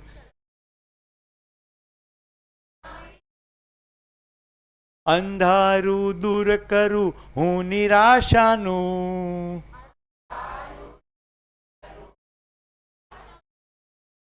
કોડિયું નાનું ભલે ને હું.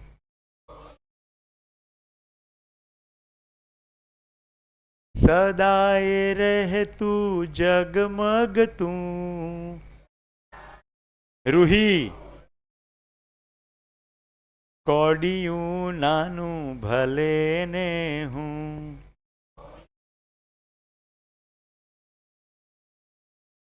પરમાણુ સ્વરૂપ બહુ નાનું, દેખાય પણ નહીં, પણ સદાય ઝગમગતું.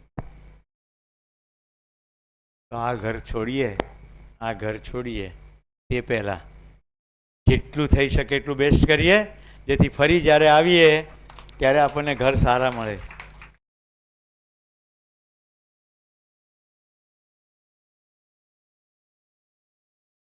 શરીરની નશ્વરતા અને જીવનની અમરતા. શરીરની નશ્વરતા અને જીવનની અમરતાનો બોધ થાય પછી જે થાય એને જ સંકલ્પ કહેવાય. આવા બોધમાંથી પેલું વાક્ય નીકળ્યું છે, ભૂમિ સ્વર્ગ થાય, મનુષ્ય દેવતા થાય. દેવતા શું કરે? ઉપકાર ને કલ્યાણનું જ કામ કરે ને. દેવતા બધાનું ભલું કરે. મનુષ્યો દેવતા થાય. સ્વર્ગમાં કશે જવાનું નથી, ભૂમિ સ્વર્ગ થાય અને ધર્મ સફળ થાય. પ્રેઝન્ટેશનની સ્લાઇડ ફરી બતાવો ભાઈ. આપણે સ્વભાવ પર હતા, હજી આપણી પાસે થોડો સમય છે. ભાઈ કંટારો નથી આવ્યો ને? કંટારો. આપણે પદાર્થમાં સંગઠન વિઘટનમાંથી મૃત્યુની વાત ને બધી વાત કરી, તો શરીર તો વિઘટિત થઈ જ જશે. ઓકે. પ્રાણવસ્થા, સારક અને મારક. વનસ્પતિ કેટલીક સારક હોય ને કેટલીક મારક હોય. જેમ કે ચણોઠીના પત્તા ખાઓ તો અમુક વિટામિન મળે, પણ ચણોઠી ખાઓ તો બેહોશ થઈ જાઓ. ઓકે. સારક મારક. દિવેલ 1 ચમચી પીવો તો ઠીક છે, નહીં તો વિષની કેટેગરીમાં આવે. વધારે દિવેલ પીવા જાય તો ડાયરિયા. તો સારક અને મારક. જીવ અવસ્થા, ક્રૂર અને અક્રૂર 2 પ્રકારના. હવે હું ખાલી પ્રાણીઓના નામ બોલું છું, તમારે જવાબ આપવાનો. અત્યારે બધા બાલ મંદિરમાં પહોંચી જાઓ. કાં તો બોલવાનું ક્રૂર અને કાં તો બોલવાનું અક્રૂર. ગાય, ભેંસ, બળદ, વાઘ, સિંહ, દીપડો, ગાય. તો જીવનો આ રીતે 2 પ્રકારનો સ્વભાવ છે. અને છેલ્લે જ્ઞાન અવસ્થા, માણસનો સ્વભાવ જુઓ. પશુ ચેતનામાં દીનતા, હીનતા ને ક્રૂરતા બધી જ ક્રિયાઓ જાગૃત થઈ જાય, સંપૂર્ણ અનુભવ સંપન્ન થઈ જાય ત્યારે માનવ થાય. માનવ થાય પછી ધીરતા, વીરતા, ઉદારતા. હવે જે દક્ષા ભાભી આવે છે કે પ્રતિકભાઈ આવે છે, એમને એમ થાય કે આ લોકો ધીરતા, વીરતા, ઉદારતા કહે છે, એટલે ઉદારતા એટલે કશુંક આપવાની વાત હશે, અને દીનતા, હીનતા એટલે ક્રૂરતા એટલે કંઈક જૂની ભાષા પ્રમાણે બધું સમજાવું છું. દીનતા, મારાથી થાય શું? આ દીનતા. પોતાનો પરિચય નથી થયો એટલે દીન, ગરીબ, નિર્બળ, આત્મવિશ્વાસનો અભાવ, આને કહેવાય દીનતા. હીનતા, તારું કલ્યાણ ના થવા દઉં, હીનતા. અને ક્રૂર પ્રાણીઓ શું કરે? ફાડી ખાય ને, સમાપ્ત કરી દો, ક્રૂરતા. તો ગરીબ બકરી નાનકડી બિચારી મારો શું કરે? કૂતરાને જોરથી દંડો મારે તો દીન થઈને ઊભું રહે કે ભાગી જાય. આપણે પ્રાણી છીએ, જીવન છીએ, તો દીનતા ગઈ. હું સતત છું ને તમે સતત છો અને અહીંયા જ રહેવાનું છે, તો બીજાનું ખરાબ કરવાનું કંઈ આવે નહીં, એટલે હીનતા પણ ગઈ. માનવ ચેતનામાં દીનતા, હીનતા નથી, ક્રૂરતા હોય જ ક્યાંથી? પત્યું. હવે માનવ થાય તો ધીરતા, વીરતા, ઉદારતા શું? પ્રત્યેક વ્યક્તિ સમજી શકે છે, કારણ કે બધાને જાણવું છે. તો જ્યાં સુધી એ સમજે ત્યાં સુધી સમજાવતા રહેવું, એનું નામ ધીરતા. સમજાવવાના કાર્યક્રમમાં કોઈ આડે આવે એ આડશને દૂર કરવી, એનું નામ વીરતા. અને સમજાવવાની આખી પ્રક્રિયામાં તન, મન, ધન જેની જરૂર પડે એ આપવું, એનું નામ ઉદારતા. વિસનગરમાં અત્યારે તમે શિબિર કરવા જાઓ તો ત્યાં કેવું છે, એટલા બધા શિબિરાર્થીઓ, બધાને તો સમાવી શકાય નહીં, પણ ક્રમશઃ કેવું થતું ચાલ્યું. કોઈ કે શિબિર કર્યો, એ વિસનગરનો જ છે, એટલે એને દશરથભાઈને કીધું, જો હવે જગ્યા ના હોય ને તો આપણા ઘરે મોકલજો. અત્યારે આખું મોડેલ ફિટ થઈ ગયું. વિસનગરમાં શિબિર કરવા જાઓ એટલે તમને 3 વિકલ્પ આપવામાં આવે, ધર્મશાળા, ઘર કે હોટલ. ઘણાનો પહેલેથી જ આગ્રહ હોય કે અમારે હોટલમાં જ રહેવું છે, તો એમની હોટલ બુકિંગમાં મદદરૂપ થાય. ધર્મશાળામાં તો છે જ વ્યવસ્થા, અને ઘર. તો ગયા શિબિરમાં ફીડબેક આવ્યા કે લોકોના ઘરોમાં રહેવાનો જે મજા પડી, કારણ કે એ તો બધા શિબિર કર્યો હોય. મેં તમને સવારે વિડીયો બતાવ્યા હતા, ગિરીશભાઈ, સતીશભાઈ બધું સફાઈ કરતા, મીનાબેન વગેરે. ખ્યાલ આવે છે? જે ભાવથી ઉભરાતા હોય એની સાથે રહીને શિબિર કરવાની કેવી મજા આવે. Are you with me? તો આ છે ઉદારતા. હવે તમને ખ્યાલ આવશે શું કામ શિબિરમાં ફી નથી. માનવીય સ્વભાવ છે ઉદારતા. જો તમને લાગે કે આ કામનું છે તો તમે સહયોગ આપશો જ, નહીં તો અમે જવાબદારી લીધી છે, તમે વહન કરીશું. યસ. આ શિબિરમાં હું આવો ભાવ ડીસાના દરેક વ્યક્તિમાં જોઈ રહ્યો છું, એટલું અને એ પ્રમાણે જોઈ રહ્યો છું વેરી ગુડ કે હવે પછીની શિબિર 900 થી 1000 જણની થાય ને 12 ગામથી આવે તો દરેકના ઘરે 2 વ્યક્તિ રોકાય તો કોઈ કહેતા કોઈ અગવડ નહીં થાય. કેટલા લોકો ડીસામાં પોતાના ઘરે મહેમાનો રાખવા તૈયાર થશે? જો ઘણા બધા તો અત્યારે છે જ, રાઈટ. અને ઘણાના ઘરોય મોટા હોય છે, કેટલાક 1-2 ને રાખી શકે, કેટલાક 20 ને રાખી શકે. જો શિબિરમાં આવે ને એને બેઝિક સુવિધા જ જોઈએ, એને કોઈ લક્ઝરી જોઈએ નહીં, કારણ કે મોટો સમય તો શિબિરમાં છે. ખાલી રાત્રે સુવા જવાનું, નાસ્તો અહીંયા, ભોજન અહીંયા, ડિનર બધું અહીંયા છે, તો ખાલી પથારી જ આપવાની છે. પણ એ જે સદભાવપૂર્વક જે થાય એનાથી પરિવાર સાથેની મજબૂત ગાંઠ બને. આમ સમજદાર લોકોનો પરિવાર બનતો જાય. તો જોડતો સેતુ કયો? પૈસા નહીં, પદ નહીં, પ્રતિષ્ઠા નહીં, મેમ્બરશિપ નહીં. તમે માનવ, હું માનવ. મારે સુખી થવું છે, તમારે સુખી થવું છે. ચાલો આપણે બે સાથે મળીને સુખની યાત્રા કરીએ. આ ચલ કે તુझे मैं लेके चलूं ऐसे गगन के तले जहाँ गम भी ना हो आंसू भी ना हो बस प्यार ही प्यार पले एक ऐसे गगन के तले. બાકીનું ગીત કાલે સાથે ગાઈશું. ધન્યવાદ, નમસ્કાર, પ્રણામ. કાલે ધર્મને જોઈશું. સૂરજ